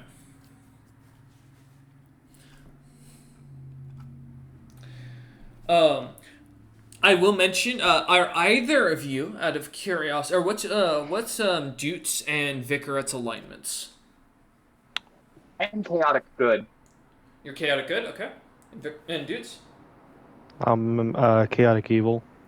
Okay. I'm also an aligned outsider, so Yes. like, yeah. No, I know. Like, I I'm not remember. just chaotic good. I am very chaotic good. Wara and Azurus, what are your alignments out of curiosity? Neutral evil. Okay. Wara? Hold on. Okay. I was in the kitchen eating. Oh, my apologies. I didn't mean to take you away from your snack. If I had known that, I would have just kind of looked at myself. Am I the only good aligned party member? I was neutral evil. Yeah. I'm neutral good. You're neutral good. Okay. Hey. So, Alright, Azurus and Wara. One of you, I don't care who, pick even or odds. Odd. Okay. Azurus. You now believe yourself to be the most proud and powerful Snowbeard to have ever existed. A being of pure, raw magic power of mastery over the oceans and everything that is beneath its waves. You are the Meadmancer, the one who turns the oceans into his alcohol and brings his drink to the world. None shall live on dry lands while you fight upon the seas. Give me a will save to see how much of your personality has now changed. Yeah. Oh. I was about to say, God, hey, at least the ego's still there, but god damn it. I was gonna All say, right. so the only thing that's changed is he believes that he's a Snowbeard. Yeah, well, we're about to find out how much of this sticks. This all flashes into your mind. That is a 24 will save. Fuck, you actually managed to make it just barely. You meet the save. Yeah! For stage one, I give you credit. You, as you kind of manage to, as you're kind of deep in thought, Azurus, about who this person was, about all kind of think about if there's any way you could have done this fight better, if there's a more efficient way, what caused this person to show up, because they weren't there at the beginning. You suddenly see a flash of memories, all that aren't yours, going through your head rapidly, fighting on a sea with an armada of 85 ships behind you, tearing into kingdoms on the ocean or on the edge of land, destroying and wiping them out as you laugh, standing over bodies with piles of gemstones that look to you that you've never even seen the value of. That pirate greed immediately kicking in, that the quality of these things. The Snowbeard going out on the sea, feeling the fear of not only his crew, but also all who look upon him as he goes about doing even trading businesses. Merchants paying vast amounts of gold just to be allowed to pass near him. As you feel all these memories, a moment of your entire body begins to swell, and you feel that pride beginning to overwhelm you, and you almost catch yourself as you begin to realize, that's not me, and trying to figure out where these memories are coming from, assuming immediately it to be Crump and him playing some sort of joke on you. You look about, and he is nowhere to be seen as you're alone in your office. That felt good. Down below, Vicarette and Doots, the bottle looks the same, although for a moment the candles seem to go out and then reignite just as quickly. Within that seem to be flittering inside the little captain's quarters that you can't really see into. Did I would like to... Mm-hmm. Let me check if I can do this.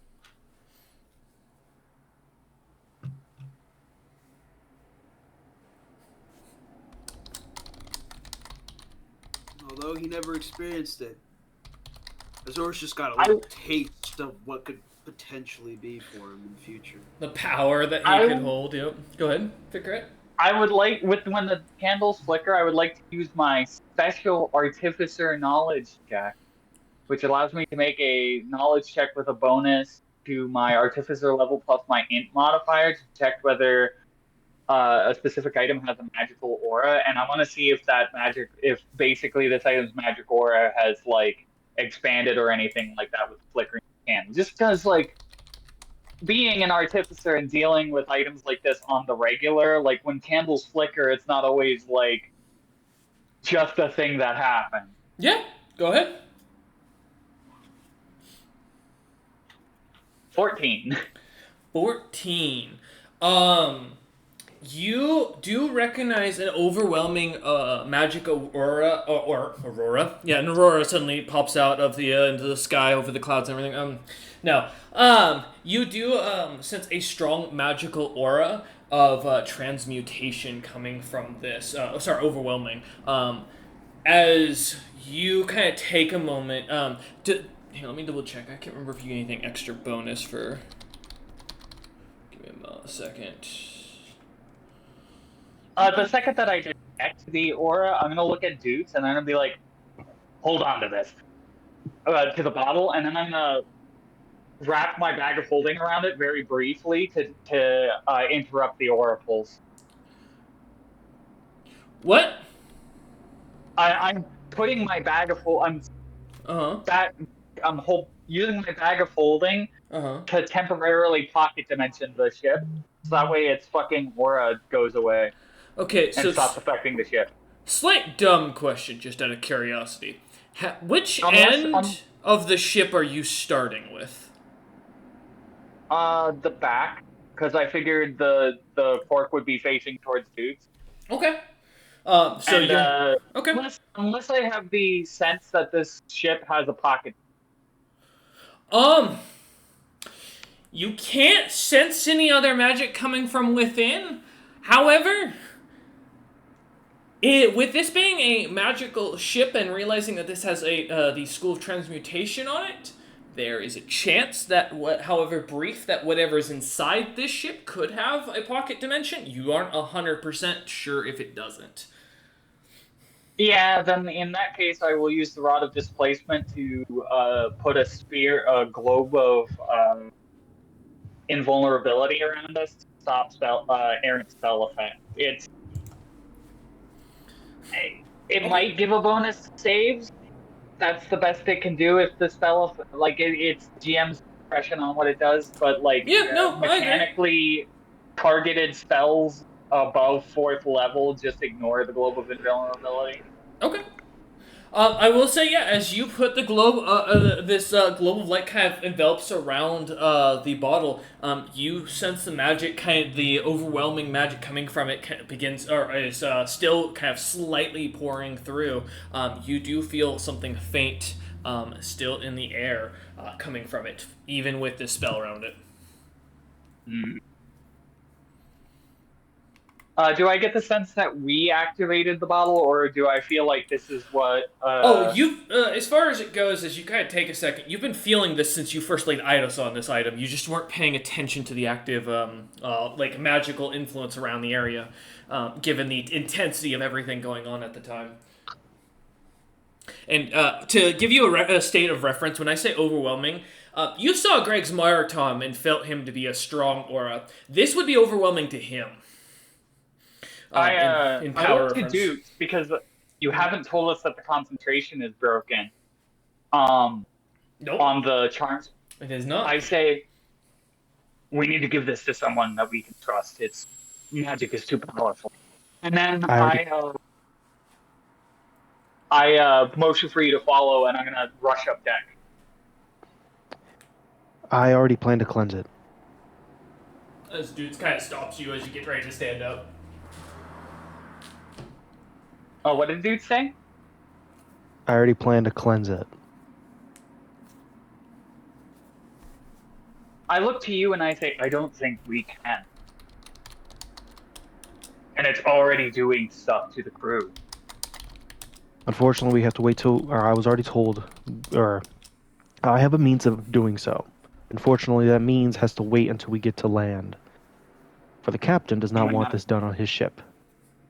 We don't have I don't know if we have a doing of waiting until it gets to land. But I know someone who is possibly capable of facilitating us with that. Someone that we can trust. Because of a stupid charm spell. But that's out of character.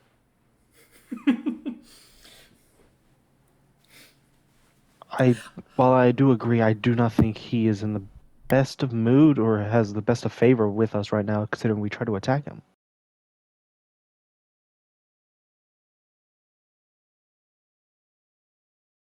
Someone as enlightened and smart as Greg Smarton and as magnificent would not let such a minor thing cloud his judgment. I mean, in a sense, we desecrated his grand ship. We attacked it. It's like throwing, say, a tomato at a statue. True, but the thing in that bottle, the aura that is present here, is strong enough get through that spell. I point at the global vulnerability. Which, given that what's happening in the bottle, the seal on the bottle, and everything that is happening, letting that thing take a hold of this ship could be worse. And what by that I mean, it could inconvenience Greg's Markham even further than a simple tomato. Like chipping off its nose, or bulldozing the statue completely, or possibly even threatening, dare I say, Greg's Markham.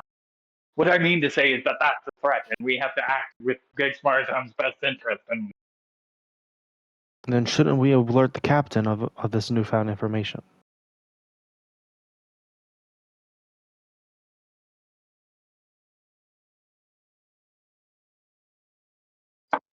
I think about what happened earlier, and I was like, do you think he could be trusted?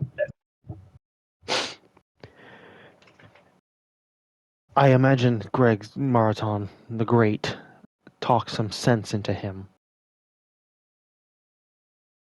All right. In that, I will inform the captain, and you can bring the bottle of Greg's Marathon, but take your time. It's,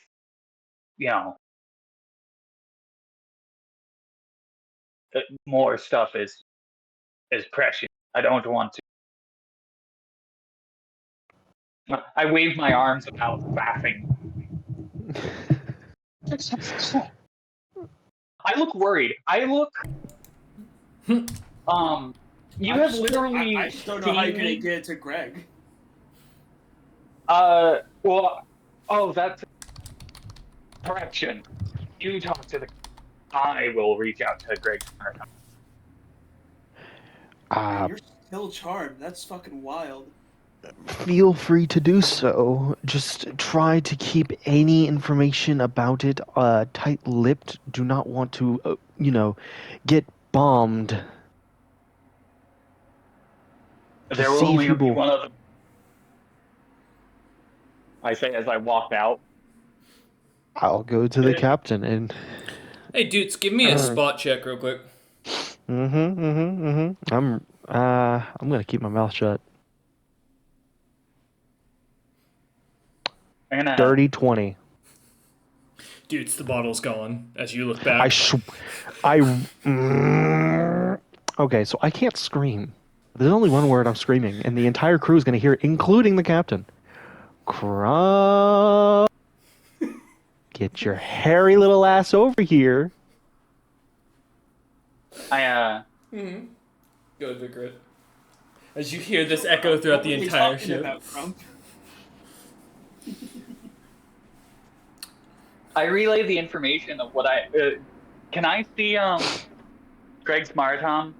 As you head above deck, you don't see him anywhere, nor do you see his ship anywhere. You see something in the distance that looks to have continued on its way, but that looks like it could be the ship, but he's long gone if that's the case.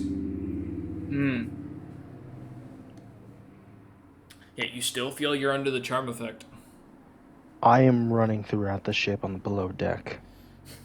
As Wara, for a moment, you see as the doors open, and Dutz comes running out, looking about frantically, after you hear the shouts of Crump coming from inside the captain's quarters. All of you beginning to hear the shout. Crump is nowhere to be seen as you look about. Dude's running around the bottom deck, heading up the stairs to the top above deck, looking about the top deck. You see nothing. As you go to the captain's quarters, see the door still shut. Are you going to knock? I will restrain myself severely and knock. Like, while it is very urgent, I should be pounding on this door. I'll at least be respectful and go give a little. Oh, did he actually knock? Come in. I open the door. Where's Crump? Sitting there. Yes. Where's Crump? On this ship, I hope. Find him, because he has the bottle.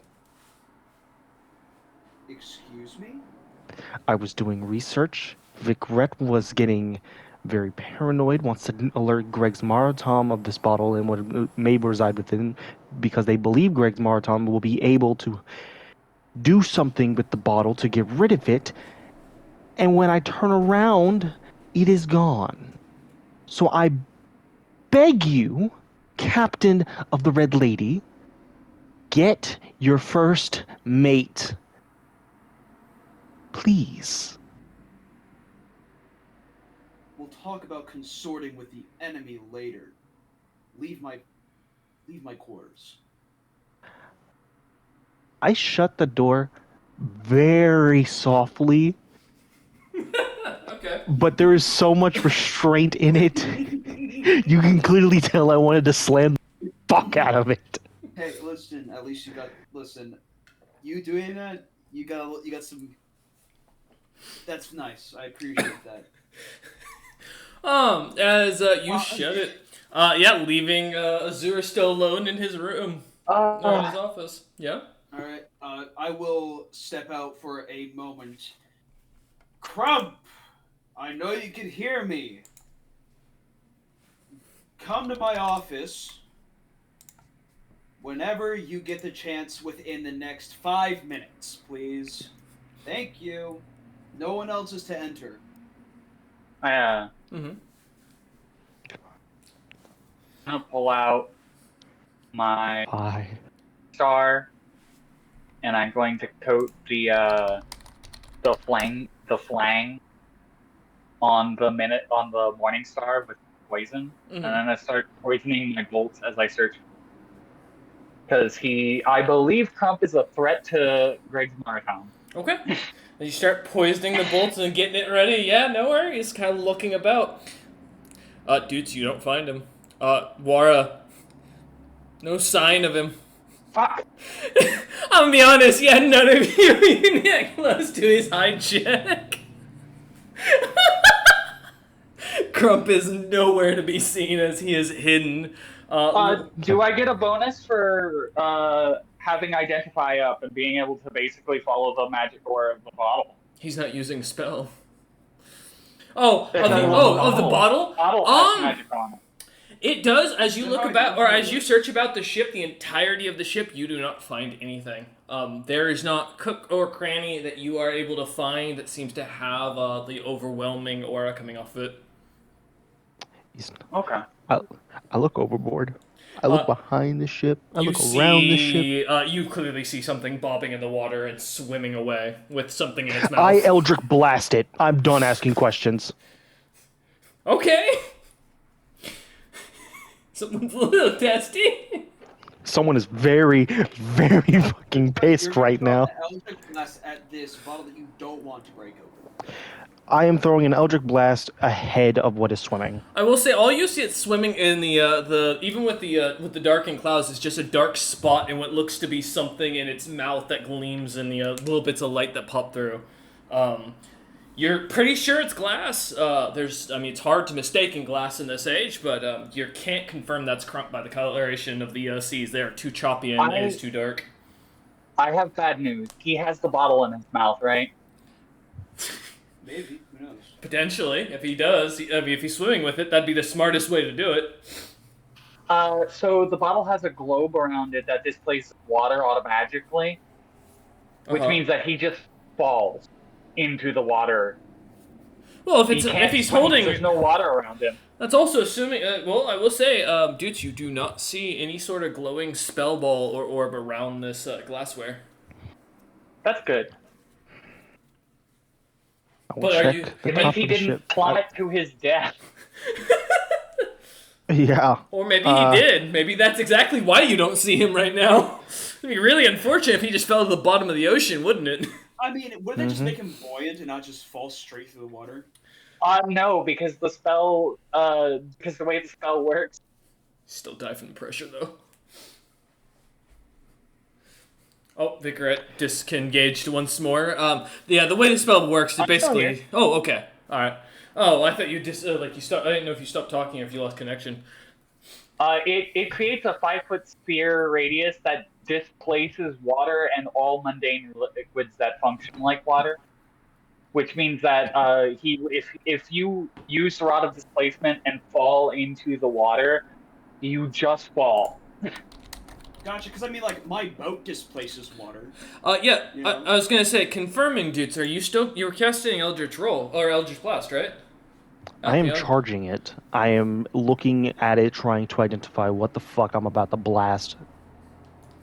I thought you were just gonna go full, it sounded like you were going fully off, but alright, yeah, sure. Give me a search check. Hey, I detect spells. I detect magic, so I'm gonna go that way. I'm gonna go follow after dudes.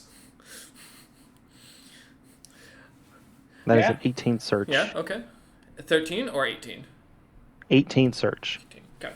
As Vicaret kind of follows up behind you, looking off in the same direction as you look at it, it's darkened of skin. Crump was orange of skin. I will cast racially detect thoughts on it. Racially detect thoughts? Hold up, what do you mean racially detect thoughts? I'm curious. I don't remember that spell. Due to my... okay. Yeah, because I didn't evolve, but I advanced. I got it from level up. Your spell-like ability. Got you. Okay. Yeah, that's what I meant. I was like, racially detect... Like, what? He's not... I mean, I know I said he was dark-skinned, but then, what the fuck? Detect racism. Well, you confirm this creature doesn't have racism, nor does it seem to have any more thought than fish, hungry, fish. As you realize you're reading the mind of a seal. Hey, at least okay. It's not Calypso. That's nice. That's Calypso. I will mention at that you do see as the seal suddenly goes under the water, and the last thought you hear is, "Oh!" As a tentacle wraps around, and Calypso clearly takes the thing under with it. And it stops thinking. Okay. Well, yeah, at the end of it stops. So the little bit of what was in its mouth floats up to the surface, and you do see what looks to be a distant, cracked piece of glass. It is not round before you get concerned. I was taking a drink of water. I was holding my breath. Damn, I love you, but fuck you. Hey, yeah, bad timing. Extremely. While Dutes and Vicaret are kind of looking over the side during this, Wara, you're down below in the deck kind of shouting out for Krupp, looking around. You don't see him with your search tech. What are you doing in the background? Still searching and throwing wooden spoons in dark corners. Okay, and still grabbing bites to eat off the kitchen tables and such? Yeah, he has. No, I'm grabbing wooden spoons, okay. Searching for Crump, and throwing wooden spoons in dark corners. Okay. Alright, just making sure. Alright, and as you walk about, tossing the spoons, going about in each corner where the lights don't catch, where there are enough barrels to give enough shadow, kind of tossing the wooden spoons into them. Nothing seems to make a sound, nothing seems to hit, it just clatters against the wood. Alright. Perfect. Detect thoughts is a cone-shaped emanation spell. Azurus, we're gonna jump over to you while Dutes kind of comes up with his evil plan on how to find your right hand. Yeah. What are you doing as you sit in your office alone? Still no Crump, though you can hear people shouting his name all about the ship now. I'm just gonna look out the window behind my desk with a glass of that nice spiced whiskey and just look off in the back of the ship, just thinking about, God, I should not have chosen these people to be a part of my crew. As you kind of turn for a moment, Azurus, taking a deep drink, closing your eyes, breathing, sighing out, as you open your eyes again to look out over the ocean, beautiful ocean, for miles to see. This ocean's orange and looks very panicked. As you see a scared-looking Crump's face staring at you, panic in his eyes, a bottle in his mouth, and a rope that he is dangling by the a claw in his finger by. I'll open my window. That's a problem, bud. Looks at you for a moment and looks up as Dutes and Vicaret kind of turn to look over the backside of the ship and see him hanging there, and looks up and goes, Captain, my great large hands managed to find this bottle at the bottom of the ship unattended and unviewed. I figured I'd bring it to you before it fell overboard. I point my finger at him. I know there's he has plus 30 to bluff. You're right. That's a 41. Yeah, I'm still shooting him. Oh! I am charging up an Eldritch Blast. Now you guys fucking see him. Oh, no, they can. He's not high. He's on the side of the ship as they look over. He's not well hidden. Oh, okay. I thought they couldn't see him. No, when they looked over the other side, like I said, looking at the back of the ship, they do spot him as you're talking to him, and as he kind of looks up and sees them. He's Go ahead and make your taking attack. massive penalties as well, so... Yeah. Like, he doesn't have a 41 to bluff. He has a 41 minus a lot. Yeah, he does. That is with the minus, by the way. Alright, come on in, Grub. Well, technically, I was gonna say Dutes and Vicaret will get their attack off first as for the spot. 14, but he has the arrow catching arm, the arrow attracting armor, so I'm shooting him with the crossbow. Let me see. That hits his AC even without that. Oh, good. He has to make a saving throw. What's the save? It is DC 14, and it's a 42 save. Okay. Don't worry. That's a 5. Or sorry, 7. I got a 5. He takes 5 damage, and then he loses 6 strength, and now he's poisoned. He does not lose the strength, and he is immune to poison. However, you did park some of his temp HP. So, temp HP? Yeah. As he looks up at you with the arrow going flying at him, the poison darting into the side or kind of dying into the back of him, the arrow protruding out of his back as you see as he kind of looks at you for a moment, Azurus, as you say come in and see the bolt fly into his back, and he looks at you with a little bit of shock in his eyes, as he kind of smiles and goes, "Oh, thank God I put all those useless books in my back." Go ahead, Dutes. So I'm going to charge up an Eldritch Blast, and I'm going to say this one phrase, or this one thing. Mm-hmm. You will return that bottle to me, or so help me, so help the captain, so help this fucking crew. You will know pain. Let's see what you got. Well, let's see his attack. Let's see if the Eldritch Blast hits. I doubt he can miss, but you never know. He might roll a net 1. No, that's an 18. 18, nice. That does hit. That is 11 damage. You still have not managed to break his temp HP as he takes the blast hitting him in the side, the black smoke coming off him as it burns, and you can see the sizzling. He looks up at you both and looks back at the Captain Azurus and goes, and then kind of takes a second and smiles at Captain Azurus and looks back up at Vicaret again, Dutes, and says, "I have books in my back. You're not gonna get through them. The captain wrote them, and I promise you, he writes about as well as he sells, and that is long." You're right. That's opening Should monster. probably... Please don't! As Right. he's going to I shoot him for the head. He's going to Maybe try I should to hit them. climb in. Maybe I should hit the glorious mug. Of course, I'll be helping him in. That's good, because... Am I Oh! Yeah, what? Am I gonna hear the Eldritch Blast go off?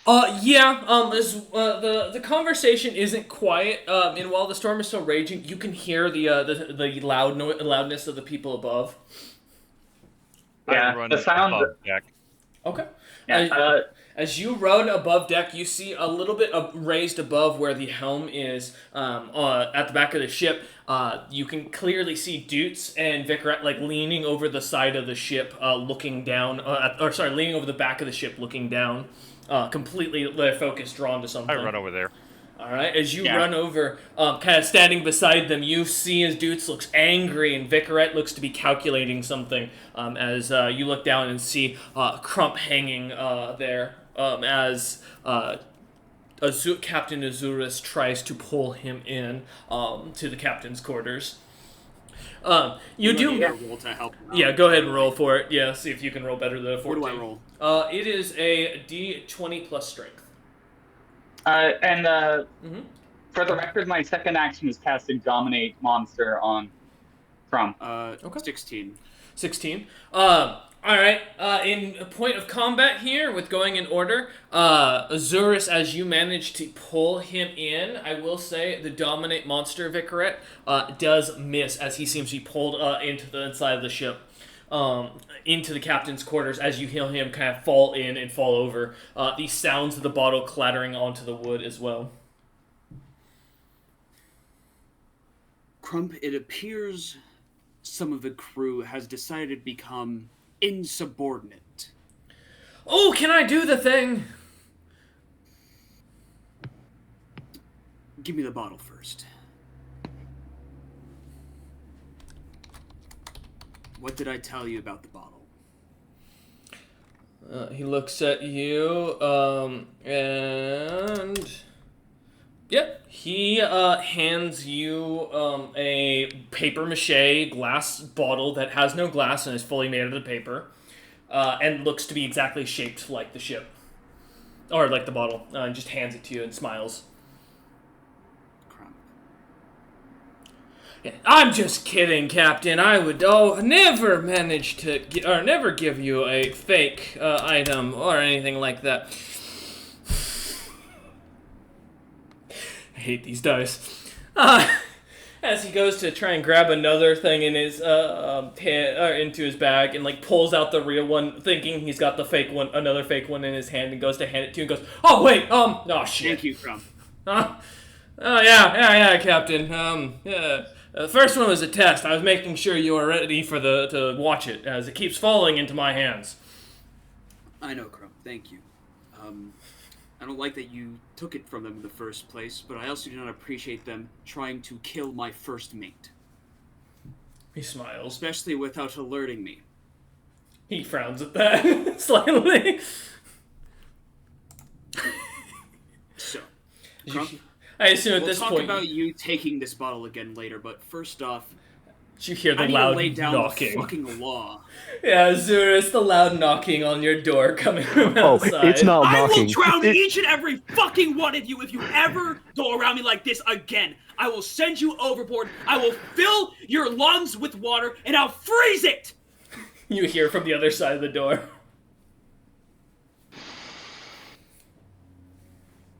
You do notice Vicaret, Wara, and Dutz, as you stand outside the door, the trolls, the crew, are fully starting to pick up weapons and turn to surround you. This is not looking good at your odds right now. You are on my ship! I brought you on, and I said, listen, as long as you're on my ship, you follow my rules. Because I pay for everything. When we're on land, I'll do whatever you need. But you're on my ship! You go through me. You talk to me. You don't go and try to kill my first mate! He's above you in the order! Crump comes out and kind of like ties up his little bow tie a little tighter as he stands in front proudly. I get it, that this item is fucking dangerous. And he shouldn't have taken it. But there is a way you go about doing things. There is order on my ship. And when you break that order, you put risk to my crew. Ooh. When does the order fall on your first mate? He has stolen that bottle twice now. Do I fucking care? Do I care? There's order to how this operates. You talk to me. You don't go around this ship firing bolts, eldritch blasts at whatever moves because you think whatever you think it is. I am the captain, not you. I should have you all flogged over the ship. But I'm not going to do that.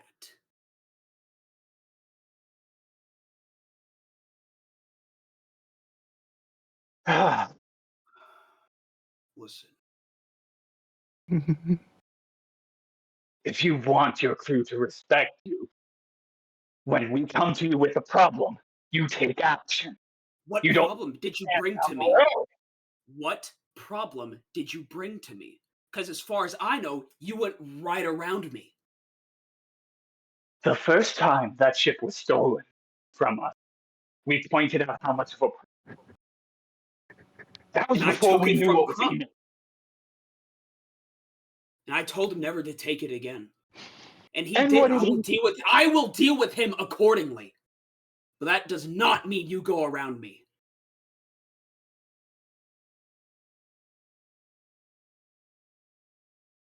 If he had any respect for your orders, if he didn't think he could escape it, he wouldn't be continually disobeying. So then why did he come back to me? He came back to you because he knows you're a pushover who will defend him from people who are rightfully wronged by him. You're too blind to see that. Look at him. He's already plotting to steal from you again because he knows he can get away from He's gotten away with it. None, so far as I can tell. Both times he's been thwarted. Crump is a very finicky person. And yes, I know he has his own agenda. Who doesn't? We're pirates. his own At agenda. the end of the day, as long as something doesn't happen, it's fine. No matter what happens, all I know is that if there's a problem, I now know that you won't even care about telling me. Okay, when did he ask permission from you to steal the bottle from him? When did he ask permission to sneak around, steal from the crew? When did he ask permission to do anything that he's doing right now? It seems like the only person... I will mention, Crump pulls out a full document signed with, as you see, Azurus' signature saying he can take the bottled ship whenever he wishes. I'll narrow my eyes at Azurus then. I do want to make clear, Royce, that you did not sign that. You did not sign that, but as you look at, you're not sure it's exactly perfectly your signature. Because the things that we do is not signed. It's packed. It's by words. And I definitely, last session, it was redone in the pact that he can't take anything without my permission. Mm-hmm. Especially he violated that pact? He didn't. No, he didn't. And technically, he did not take anything from Azurus. Mm-hmm. Technically, by right, he did not break that ruling. I made sure of that. Give me 5 minutes. Give me 5 He minutes. did actually. No, Because the ship is the bottled ship has shares of Azurus's within it. No, it doesn't. 500,000 gold worth, in fact. Well, technically, A, he didn't take it from Azurus. B, you can't dictate stealing unless he manages to get away with it and can prove that he had plans to take it and sell it. And thirdly, Did he have plans to do it? He has. Well, you mean he didn't seem to mention. Thirdly, the document legally states that he has right, according to him, that he can take the item according with Azurus' pact. So. Yeah, but that kind of writing means nothing. I mean, to you, I didn't do it. I mean, but your signature being upon it is I'm not enough. arguing from the standpoint of Vicaret. I'm arguing from the standpoint of he legitimately denied liberty to Azurus because there are shared Azurus in that bottle. We've already clarified. all the loot on this ship belongs to me. It belongs to me. Like I stated, you have no show of proof that Crump was stealing it from Azurus, and he did not physically take it from Azurus. He did not break his pact. You can prove they took it from you, and you can prove he stole it from you. He did not. You have no proof he stole it from Azurus.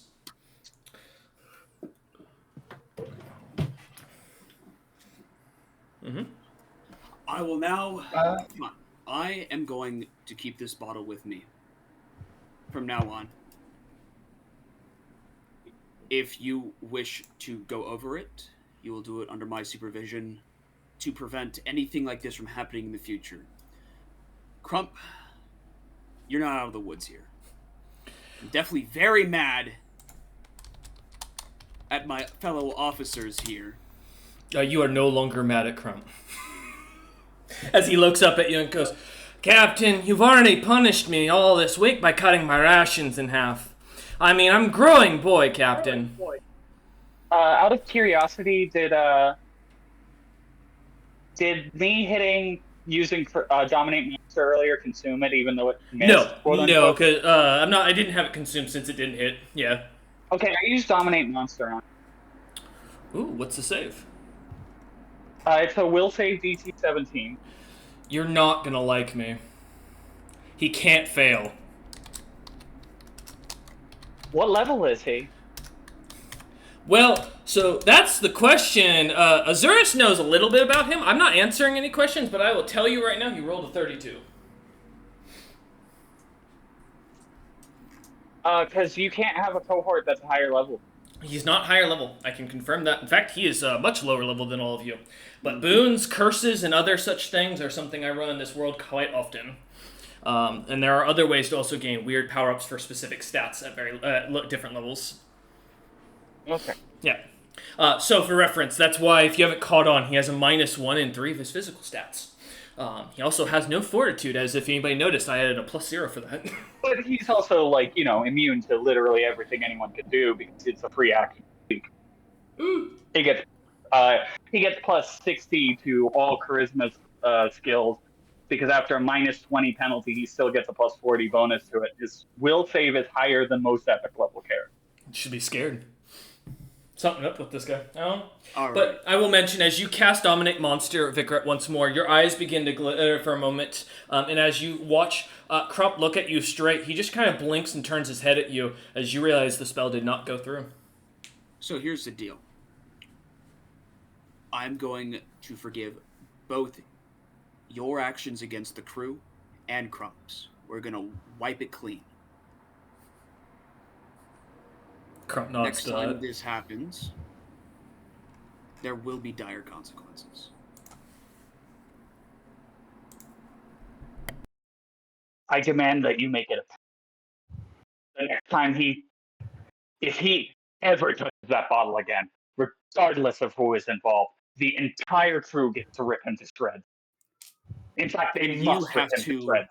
Then you must join in a pact with me as well.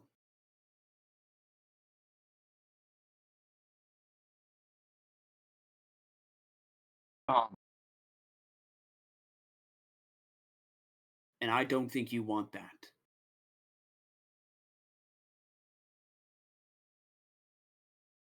And yet again, you let him skate away without any repercussion. Very well. And I'm letting you skate away without any repercussions. Keep that in mind.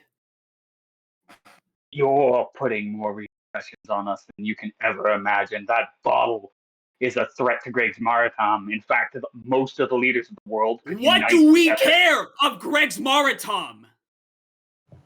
It is You're not literally, Vikrat, as Azura says this, you feel the charm finally lay off the ship.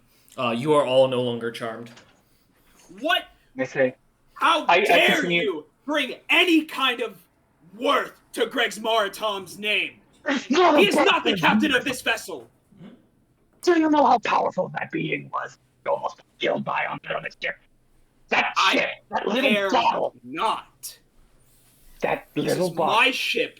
We care not for the rules of leaders. It's not about rules, you fool. That bottle contains a power that is greater than any of the world leaders. If that little fucking orange creature sets that free, we're all dead. Do you understand that? Or worse, Good. it's already infecting the crew of the ship with its magic. Literally, this entire area is fused by a spell that is leaking from that little vessel. That little orange fucking thing keeps jeopardizing literally everyone. With So what does Possibly has this bottle worse taken than over death. this vessel? What has taken effect? What has this thing done to my ship and my crew? it's a transmutation effect. It's changing us somehow. Physically, mentally, magic. It could be subtle. I'm not sure yet. Azurus, I will It's mention, beyond. Oh, sorry. Go ahead, Vicar. I was just gonna point out because of what you're saying. As you mentioned this, Azur, something catches your eye. Many of the trolls behind the crew, Wara and Dutes and Vicar, are kind of facing towards you, not looking at the crew now behind them. You can see they're starting to grow white bits of stubble when most of them have black hair or like dark, very dark colored hair. And I'm talking Yeah, Snow White. Yeah, go ahead. Sorry, go ahead. It's magic beyond any that I have seen, and I've spent my life researching art magic. That thing is older than every nation I know of. This arm, I hold up my mechanical arm, is a similar artifact and is far weaker than that thing, and this is the most powerful artifact I've ever read about. We're not talking about a petty little 500,000 gold. We're talking about a global, planar wide threat that little thing is using as a toy. It would make for a great weapon. A threat, yes. A weapon. Because if that thing gets used, you won't see the other side of it. I won't see the other side of it. The world will not see the other side of it. Thing. Everyone in the blast radius will be dead or worse. I'm asking you, as someone who has a massive degree of respect for you, enough that despite the, because I would know that it was a charm effect, right? At this point, That of what Greg's Marathon did, yeah. yeah. Because despite what that dragon's charm effect had on me, my second thought was always about you, despite being magically compelled by godly magic to dissuade it. Your desire to allow people to choose their own destiny is something that I respect. It is aligned to my own mission fully. I know you can't trust me because I just got fucking charmed by a dragon. Thing, a creature, whatever that elf was. But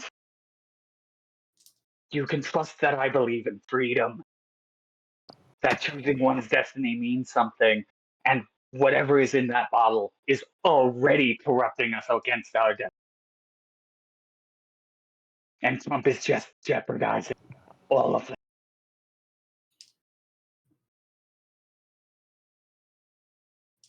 I will keep this bottle on my person so that Crump may not take it from me. What's difficult about packs is that altering them is usually not in the favor of the pact giver. If I were to alter the pact anymore, I'd jeopardize my own control. For everything I ask or add, they also can ask and add.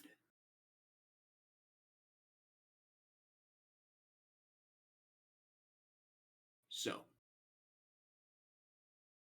to keep this safe, the bottle's gonna have to stay with me. If you do not wish for Crump to take it. I'm sorry if this is not the outcome that you might wish, Captain, but this is the best I can do.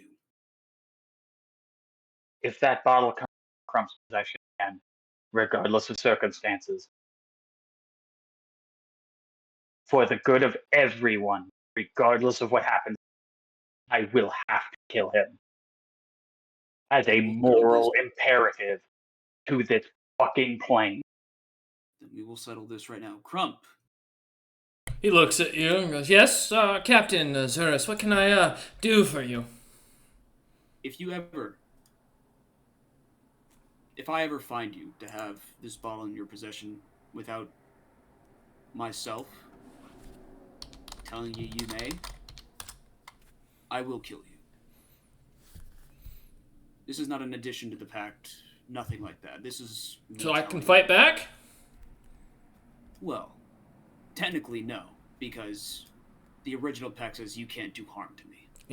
Captain, that would be unsportsmanlike. I know. He nods and goes, Captain, may I have a word?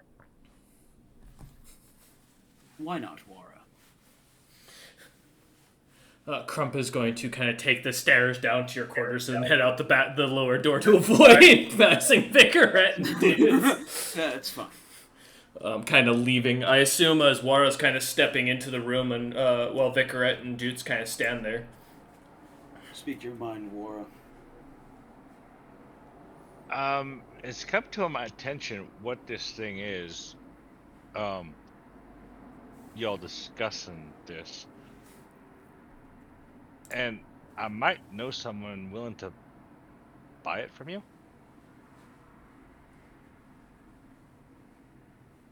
First off, why would we ever want to sell it if it's this dangerous? 2, who has that kind of money? Captain. Utham. Captain. Yes, I have a better Margaret. suggestion.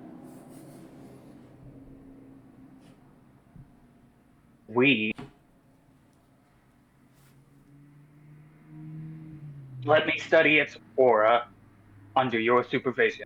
You in the room watching. Doots and I both. So that way I can learn how to imitate the aura through a false effect. Then we disenchant the item, get rid of the foul magics within it, and then we use the false aura as a threat to cow people into submission after spreading rumors that we have that thing.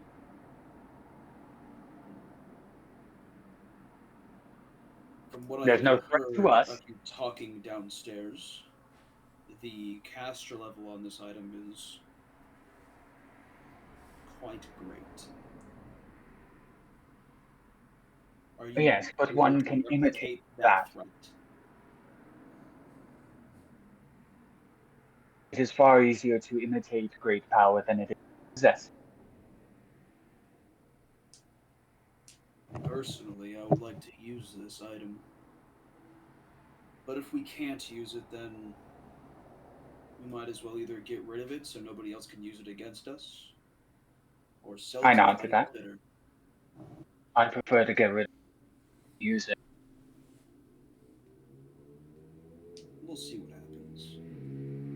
However, it's been a very long day. I didn't get... I've said my piece, Captain, about selling it to Utham. That's all I wanted to say.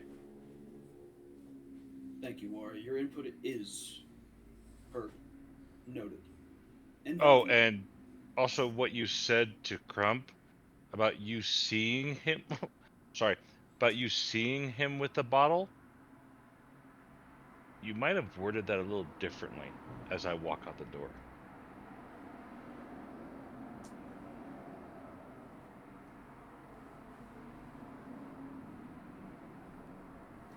Anyway, It's been a long day. I failed to get a prize, and, well, all this just happened. I'm going to go rest now. Please no one disturb me. When my research, I'll begin looking at ways to protect through from mind-affecting offense. We can start tomorrow. I nod.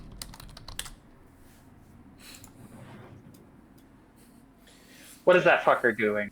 Oh, Doots is asking me something, so I was doing a will save for Crump in the background. Yeah, don't mind that. I had to roll for it. As Warav takes all, kind of steps out first, Doots kind of heading out after, and then Vicaret also stepping away. Azurus, you are once again left in your office alone to contemplate and enjoy the drink you just set down. As I'm gonna continue drinking my drink. Keep hearing the constant screams, as always. The screams and the crying, that's always playing in my head, and we're gonna have a good night. The light tension down below as Crump seems to stay amongst the trolls, staying away from Vicaret and Doots at all costs, and just kind of keeping his eye on where they're at all times. Go ahead. I'm gonna telepathically connect with Doots. With my telepathy. Doots? Oh, okay. Sorry, you cut out. I want to make sure I didn't catch who it was with. Yeah, all right. Yeah, as you link up with Doots, as you look over at him and kind of give him a look, Doots, you suddenly hear Vicaret's voice in your head.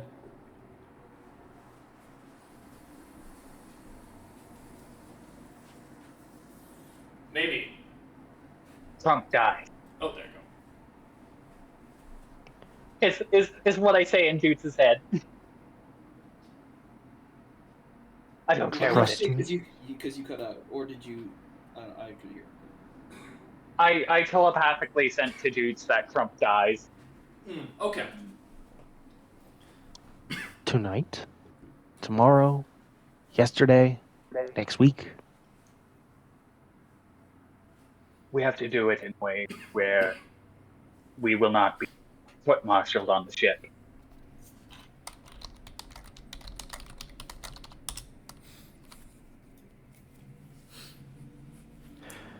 Trust me, I'm already plotting.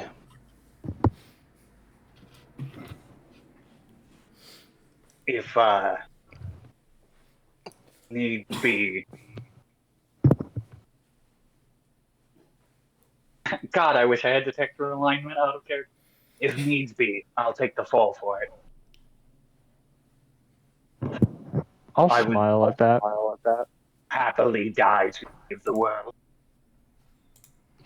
So I have many plans outside of dying. That would be far better. I forgot this was telepathically. I don't have anything for this. Yeah. But like, as we're telepathically communicating, because I already established it, I'm now staring at Crump. Like, he seems to kind of look up from you both, look up from his bowl for a moment of food, and then looks over at you both, and then goes back to eating his food as he notices you two staring. Kind of staying also a good distance away from Wara as he seems to eye him up just as much. I don't. No, Crump I don't does. look at him. I'm saying Crump is alright. Okay. Yeah, I'm saying Crump is watching you, looking over at you, Wara, for reference. Alright. I grab 2 drinks. Uh-huh. And I walk over to Crump, set one in front of him, and as I sit down, I go, so I have a question. He looks at you and nods. Why does the bottle keep ending up in your hands? Dude, I'm on fire tonight with these rolls. Somewhat. He looks at you, let me ask you something. Are you trying to learn some information from him to use against him? No. I'm asking honestly. Like this is a nat 20 for a sense motive. Honestly, no. Okay. I'm asking him a serious question. I want to just get his answer. He looks at you and goes, "That bottle is the most dangerous item I've ever seen. I was planning to take it and hide it and hopefully get rid of it at Regan Utham's port and surprise the captain with a new ship. Now, was it going to be called the SS Crump? Yes, but it was still a present for the captain." Oh, well, I already told the captain that Utham's looking for artifacts. You think he's dumb enough? That bottle's an artifact. Utham's willing to buy it. Yes, but our captain isn't dumb enough to sell it. He's smart enough to realize that item's got some sort of influence, and I watched it in his eyes. He's already affected by the item. As he kind of keeps his mouth cold, but he is whispering to you as he kind of takes a light sip of the drink.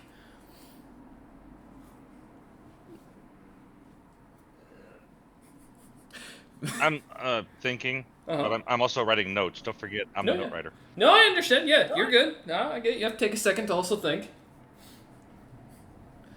Dutes does, but Dutes also he passed the will save, so the only thing. No, I Yeah, was but gonna ask. as Yeah, a cone, Bara is in that cone. it's true. So I was going to ask, racially, or since it is a racial ability that I have, what level do I cast it at? It's same as your caster Your level. level. Yeah. Oh, it would You be. cast it at your It level. casts that. Yeah, it still casts at your level. Yeah, I believe with spell like ability, if you aren't high enough level to have the caster level for it. Okay. It's full hit die. But I believe yours states the caster level, does it not? Let me check. 'Cause I'm almost certain. All Mm-hmm. all spell like abilities that you get from race cast at your full caster hit die, at your full hit die as a caster. Let's see.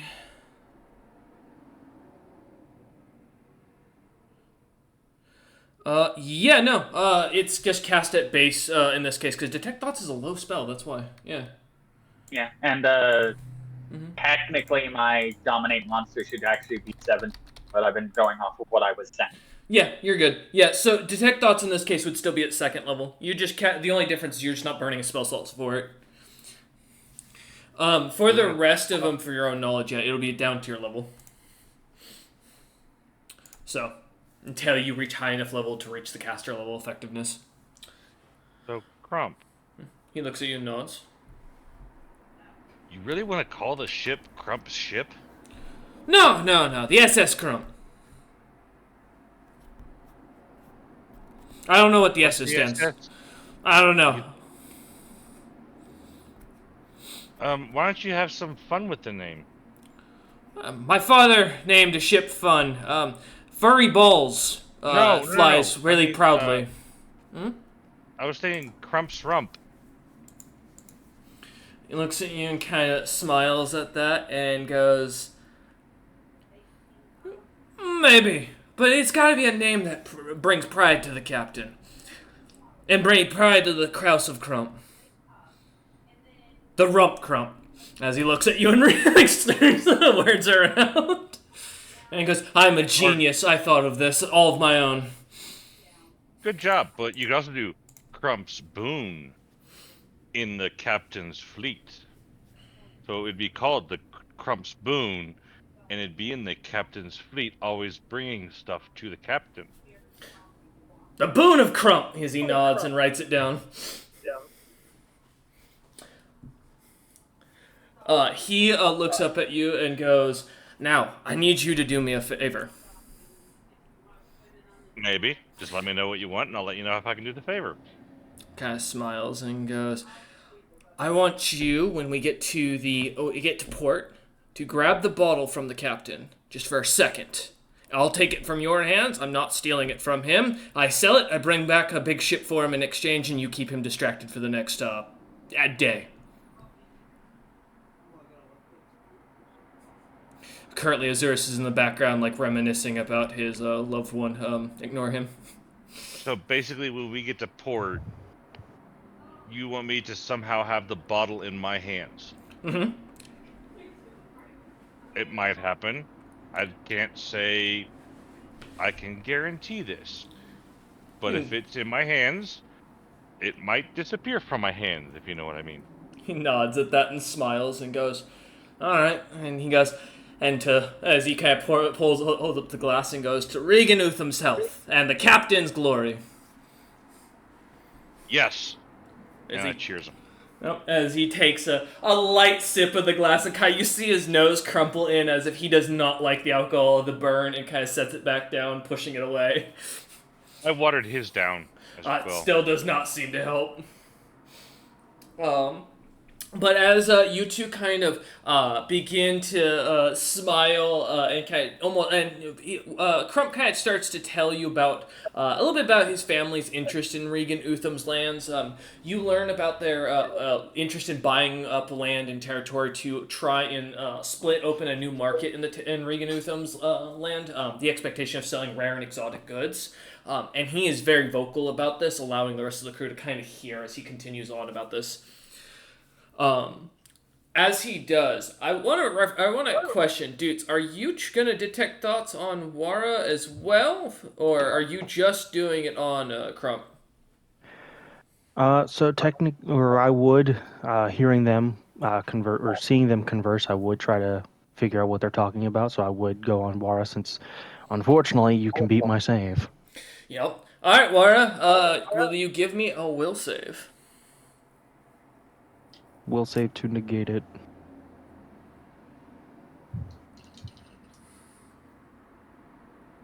Do I know where? Do I sense something before I roll? Do I sense where this is coming from? You can tell it's coming from the crew. You cannot tell who though.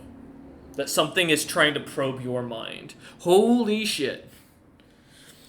29? He rolled a nat 20. Yeah, dudes? You succeed. Okay. Since Dudes, And it's a it's nat not 20. because it's me. It's just a natural reaction of no. Nope, Yep. fuck off. Yep. I don't know who's doing it. No, that's fair. Yeah, it could. Who knows? There could be an illithid for all you know amongst the crew. But no, Never met one. Yeah, that's fair. But as you kind of feel a cloudiness over your mind for a moment, you shake your head and kind of refocus on the Crump story, kind of writing it off into the background to just Crump being boring and not as interesting when he talks about his family's business, as he seems to have very little grasp of the concept and seems to be more blurting out random facts and ideas that he thinks is happening. But as the hours go on, nothing kind of, the crew seems very involved and interested into it. As night kind of falls, the crew does take up watch. Crump, I will mention, does sleep in the captain's quarters in the night as he seems to go and find himself a little area to snuggle up in the corner near the goblin heads that he curls up with. So I'm going to ask, because I got a message. Dudes and Vicarette, are you planning to sneak in and shank the first mate? While Azurus is asleep in the same room, just for reference? I mean, I'm not. Okay. Vicarette's more long-term. Okay, that's fair. So Vicarette's just sitting at their bed, kind of planning, working away at their stuff. Yeah, but if Dukes approaches me and asks for buffs, I will give them. I will say, dudes, the trolls there's about 5 of them on watch. 3 are above deck, 2 are below, walking amongst the crew. The rest of the crew is pretty much asleep, including the captain, who's enjoyed a few glasses, and then that's as Crump managed to find his way in there.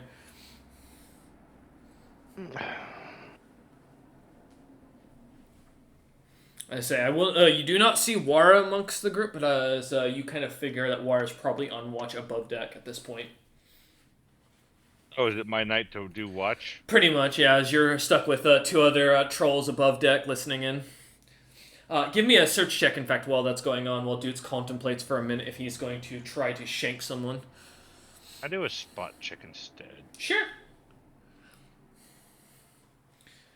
As you look about the waters, not really looking for anything in particular, just kind of seeing if anything catches your attention. The waters are kind. The other ship has come above and seemingly kind of kept their crew quiet amongst them, not really saying anything. Okay.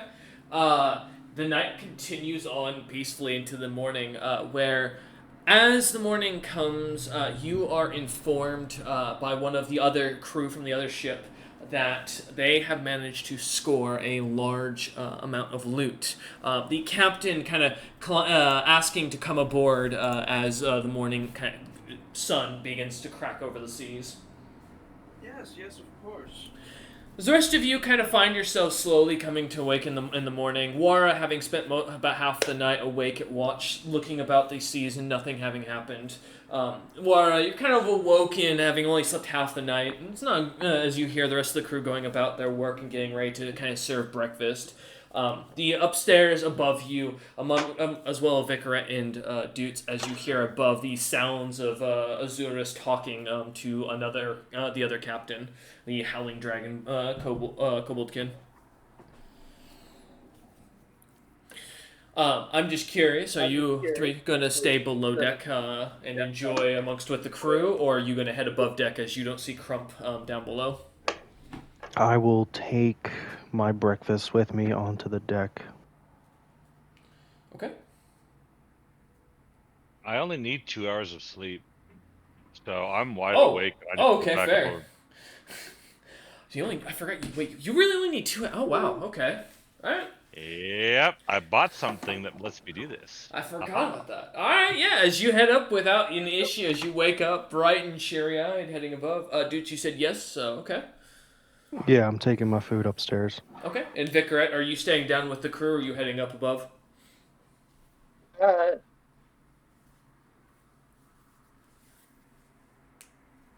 I'm gonna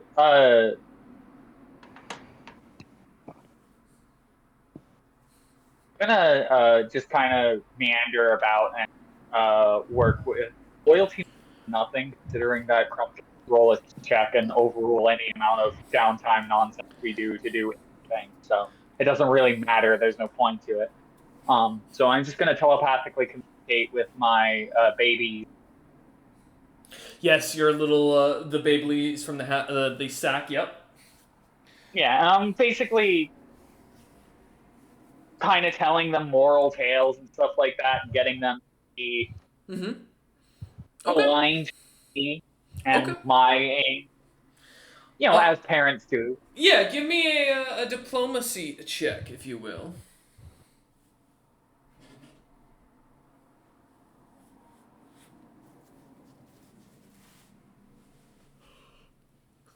Hmm. 18. Yeah, as you pass on the tales, the spawnlings seem to respond quite happily, almost kind of cooing as they make noise. They've already almost grown to twice the size they were the last time you had come and seen them. They're getting to the point where they're almost able to walk on their own and go about their day-to-days as they're starting to grow in these little kind of like pseudopods that they're stuffed into. Yeah, I'm also teaching them language and basically making them fucking brainy bugs. Alright, yeah, as they continue to learn, they have yet to develop their own individual personalities in any way, as you kind of realize they're still kind of learning from you, following your understanding over the last couple months. But yeah, as you continue to teach them, they seem to coo and listen and kind of just sit there, or lay there patiently. But as we jump to the rest of the group, as you head above deck, Captain Azur's calling over the other captain. Crump sitting off to the side as he does, or kind of sits on the railing of the helm, eating away at some of the food from the morning, watching you lot. The captain kind of pulls himself over wave scales as he looks over at you and goes, Captain, so I apologize for the charm effect. It was because of us. That fucking dragon bastard decided to come onto our ship after we may have snuck underneath and popped a hole in his ship. Not maliciously, of course. We may have got a few things. So as he kind of smiles and kind of snaps his fingers, his men begin to bring over chests full of things, and I will post the loot pile there. Wave scales. I'm so glad to have you amongst my trusted crew. He looks at you and goes, Captain, I wasn't able to get the magic items, unfortunately. You couldn't buy us any more time, and your crew being charmed kind of gave me a little bit of concern. It's no worries. You did your job well. I thank you, Wave Scales. He nods and goes, I hope you understand the lack of interest in combat we were hoping to get. But I can tell you, there's something on that ship. Something powerful. I don't Trust think... me, I was trying to avoid combat as much as possible, but it didn't seem like it was a good thing either way. They had a deck full, Captain, of bony people. I think they're called. They're not skeletons, but these fuckers had magic staffs and shit with them. I tell you, I've never seen something so scary in my life. And they're just sitting there in cages, not doing anything, just staring at you. It was the freakiest thing I've ever seen. If we gotten close enough, I was gonna put a gelatinous cube in their gun deck. So. He nods and he goes, well, I appreciate you lot arguing, because Apparently, your loud voices up here caught Greg's Martom's attention. He completely ignored all of our below cargo deck and got listened in the entire time. I was stuck down there feeding the bastard hors d'oeuvres. Well, I once again thank you for your valiance and, well, your very excellent loot gathering skills. He nods and goes, "Oh, by the way, the gold has a funny smell to it. I'm pretty sure there's some weird, strange fluids mixed into it. I don't want to know what it is, but we shoved everything and closed the chest." Huh. Well, I'll definitely have Vicaret just double check everything to make sure nothing's awry.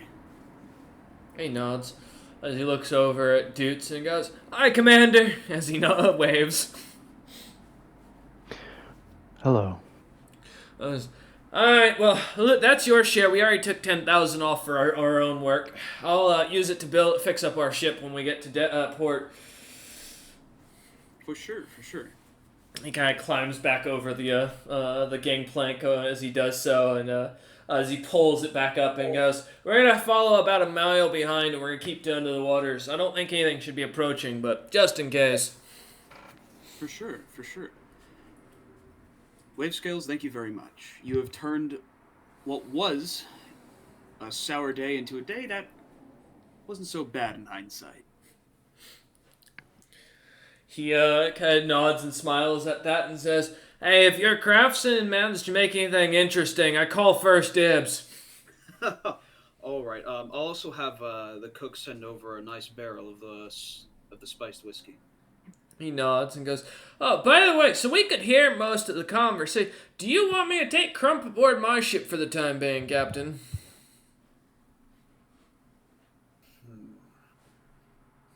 No, I think he'll be just fine aboard this ship.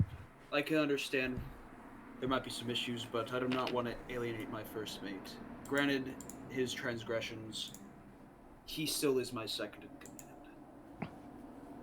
He nods and goes, "Sure.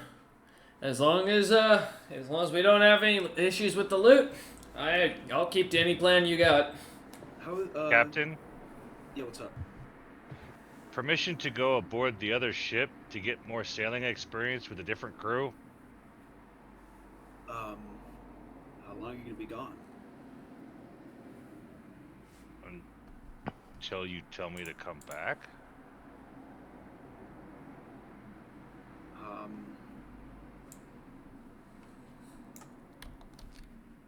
Here's the thing, War. I don't know when the next time I'm gonna need you. You can get sailing. It doesn't matter who you're sailing with. But the other crew has other tips and tricks that they might know that I can learn from them. They're being taught by the trolls. The same trolls that operate this ship. But the trolls get to rotate, why don't I? It's one troll. That's all on that ship. There's no rotation. 1 week. Okay.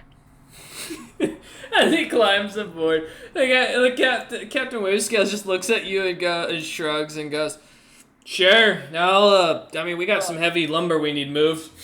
Yeah. If something does come out and attack us, at least you'll have a martial character with you. Honestly, Captain, I'm gonna shove him through the next hole we cut in the bottom of a ship. I think he'll be better suited than we are. Yeah, you promise? He looks at Warren and got nods and goes, "If that's what excites you, mate, I'll let you go up there instead of risking your skin than mine." Okay. I'll even pay you for it. He nods. How about this? I won't even accept any extra pay for it. Hey, Captain, I'm keeping Captain Azuris. I'm keeping him. This one's now my crew member. I'm taking him as my first hand. I'm first mate. Yeah. Besides all of that, tell me, how is your crew holding up? Most of them didn't care for the arguments between you and the craftsman. Most of them sided with the craftsman, to be fair. Do apologize. We never caught your craftsman's name, so we just, that's what we've been calling them, out of respect. But beyond that, most of the crew's holding up. They're not happy with their rations, but then again, who's happy with eating at sea? No one, that's the proper answer. You know, ain't that the truth? Plus, I don't allow alcohol in my ship anymore, given what they've been doing with it. So, Wait, what? No alcohol? he looks at you and nods and goes, "Nope, we only have this thing called Dream Lily down here." Nope. I'm going back. Nope. I'm going As back. Riley climbs over back over the railing. Huh, so you don't. I guess, well, do you still want the barrel for your own uses, or? He shakes his head no and looks over at the commander and goes, "Commander, yes?" Captain, I think it's best because I am not on the best stance right now with Crump. I would like to take some distance and be on the other ship for the time being, till the next rising of the ship. Suit yourself. Although I would have assumed that you would want to be here upon the study of the bottle. I will note, Well, as you look around, like expecting Osiris not to have the bottle, it is tied to his hip. Yeah. It is on me. Stay strapped or get clapped. I think kind of like lightly taps at this conversation. I go below decks to soothe my hurt soul of no alcohol on the other ship with a drink. Alright. Dudes, as Wara heads below, dudes, you're given a moment to kind of think, seeing him head below. You hear the light whisper of complaining about lack of alcohol at the other on the other ship. Dudes, I will allow you to go over. I have no quarrel with you wanting to step away and cause less problems. But you listen, despite everything that was said, you are still a important member of the crew. So, by all means, you can take your time. Do as you wish. But just know that if you're over there, the time that me and Vicaret spent looking over this bottle will be without you. So if you want to just take a week, that's fine. Just know that while you're gone, it's not going to stop the investigation of the bottle.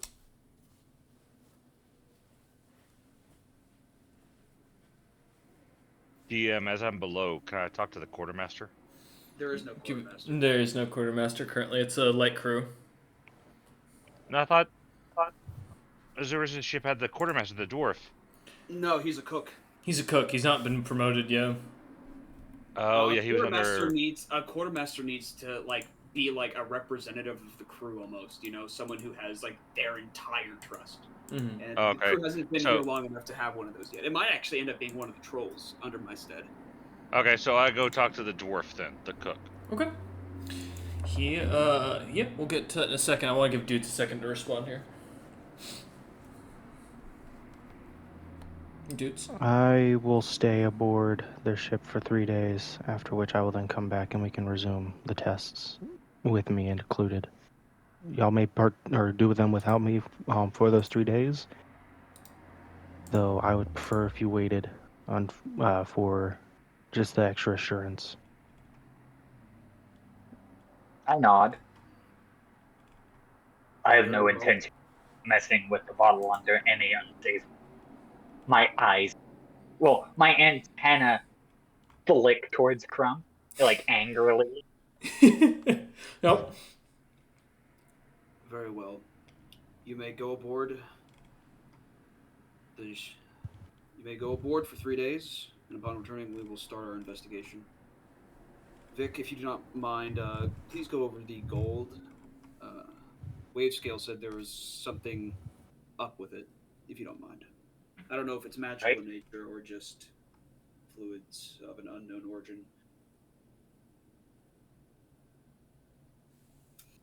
I know. Thank you. I'll head back to check on that. Okay. I'll go to wherever the gold is. Mm-hmm. Yeah, right. I will put out my hand to shake Wave Scale and Dutes's hand as a honorable send-off to their vessel. Wave Scale shakes your hand and smiles as he does so. as he Pause turns. because I want to get back above before they actually separate. Oh? Will Dutes also shake my hand or no? I'll shake your hand. If I feel any form of magic coming off, I will immediately let go. No, there's not going to be any kind of pact making. This is a honest handshake. Okay. As honest as it can be from a djinn. I mean, I am a elemental plane-esque creature, but you know, there's no like purposeful magic coming your way.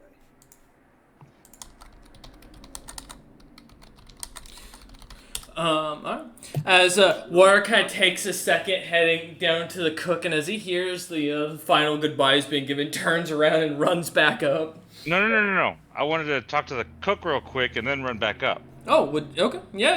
As you look over to the cook, he is standing amongst the crew, kind of handing out bowls of food. Can I take a 5-gallon barrel of booze?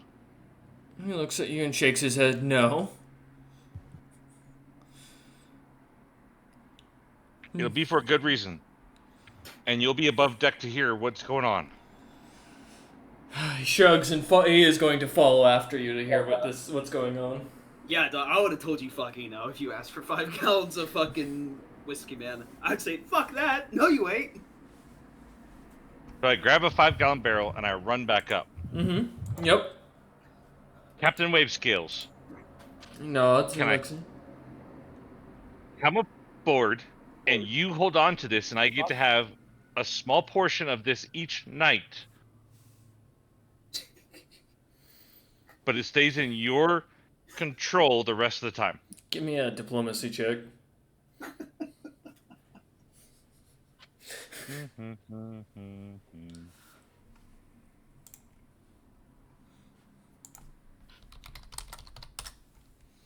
I forgot. I forgot that. I just thank you, Pocket Editor, for remembering the dwarf's name being Karask.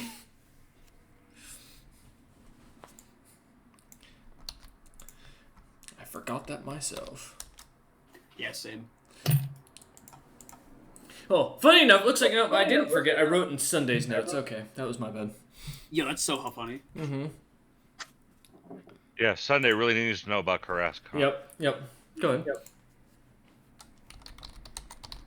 So, Captain Wave Skills, do you agree to the Looks proposition I've made? He looks at you and then kind of smiles and goes, sure. You know what? I could use the muscle, and if it means I don't have to shove myself through any more dangerous holes, you're worth more than the problems you'll cause. Okay, then I turn to Karask. Do you agree to the terms that I proposed to the captain? Krask just looks over at the Captain Azurus. Yeah, I was like, what the fuck? And kind of like, there's a slight look between the two, and just like shrugs and looks to the Captain Azurus and goes, your ship, Captain. I've got no issues with it. I don't like him drinking my alcohol alone, but not my problem. I turn to Captain Azurus. Captain, do I have your permission to take this alcohol from the hold to go to Captain Wave Skills' ship? Just going up the For a chain of week. command. Well, you're only going to be gone a week. But remember, the rules of the amount of consumption will stay the same. 1 ounce of hard liquor a day. Yeah, it's half a cup. No. Yes, it is. As I show him my 2-ounce cup. He does have a 2-ounce cup he carries around. I'm I just forgot looking about at this. it. It is it's a specialized cup that he's had made for himself. This thing's well designed and actually has a Smith mark on it. Is that a teacup? A very small teacup? I call it my whiskey sipper. You see the mark of it down on the bottom. It is marked by the Dragon Lord Yaki Roxer. Huh. This is an item of like a high rank smith's make. Although there's no magic from it. It's just a mundane item. Hey, as long as it's only half of one of those cups a day. Sure. Although I don't think you need 5 gallons.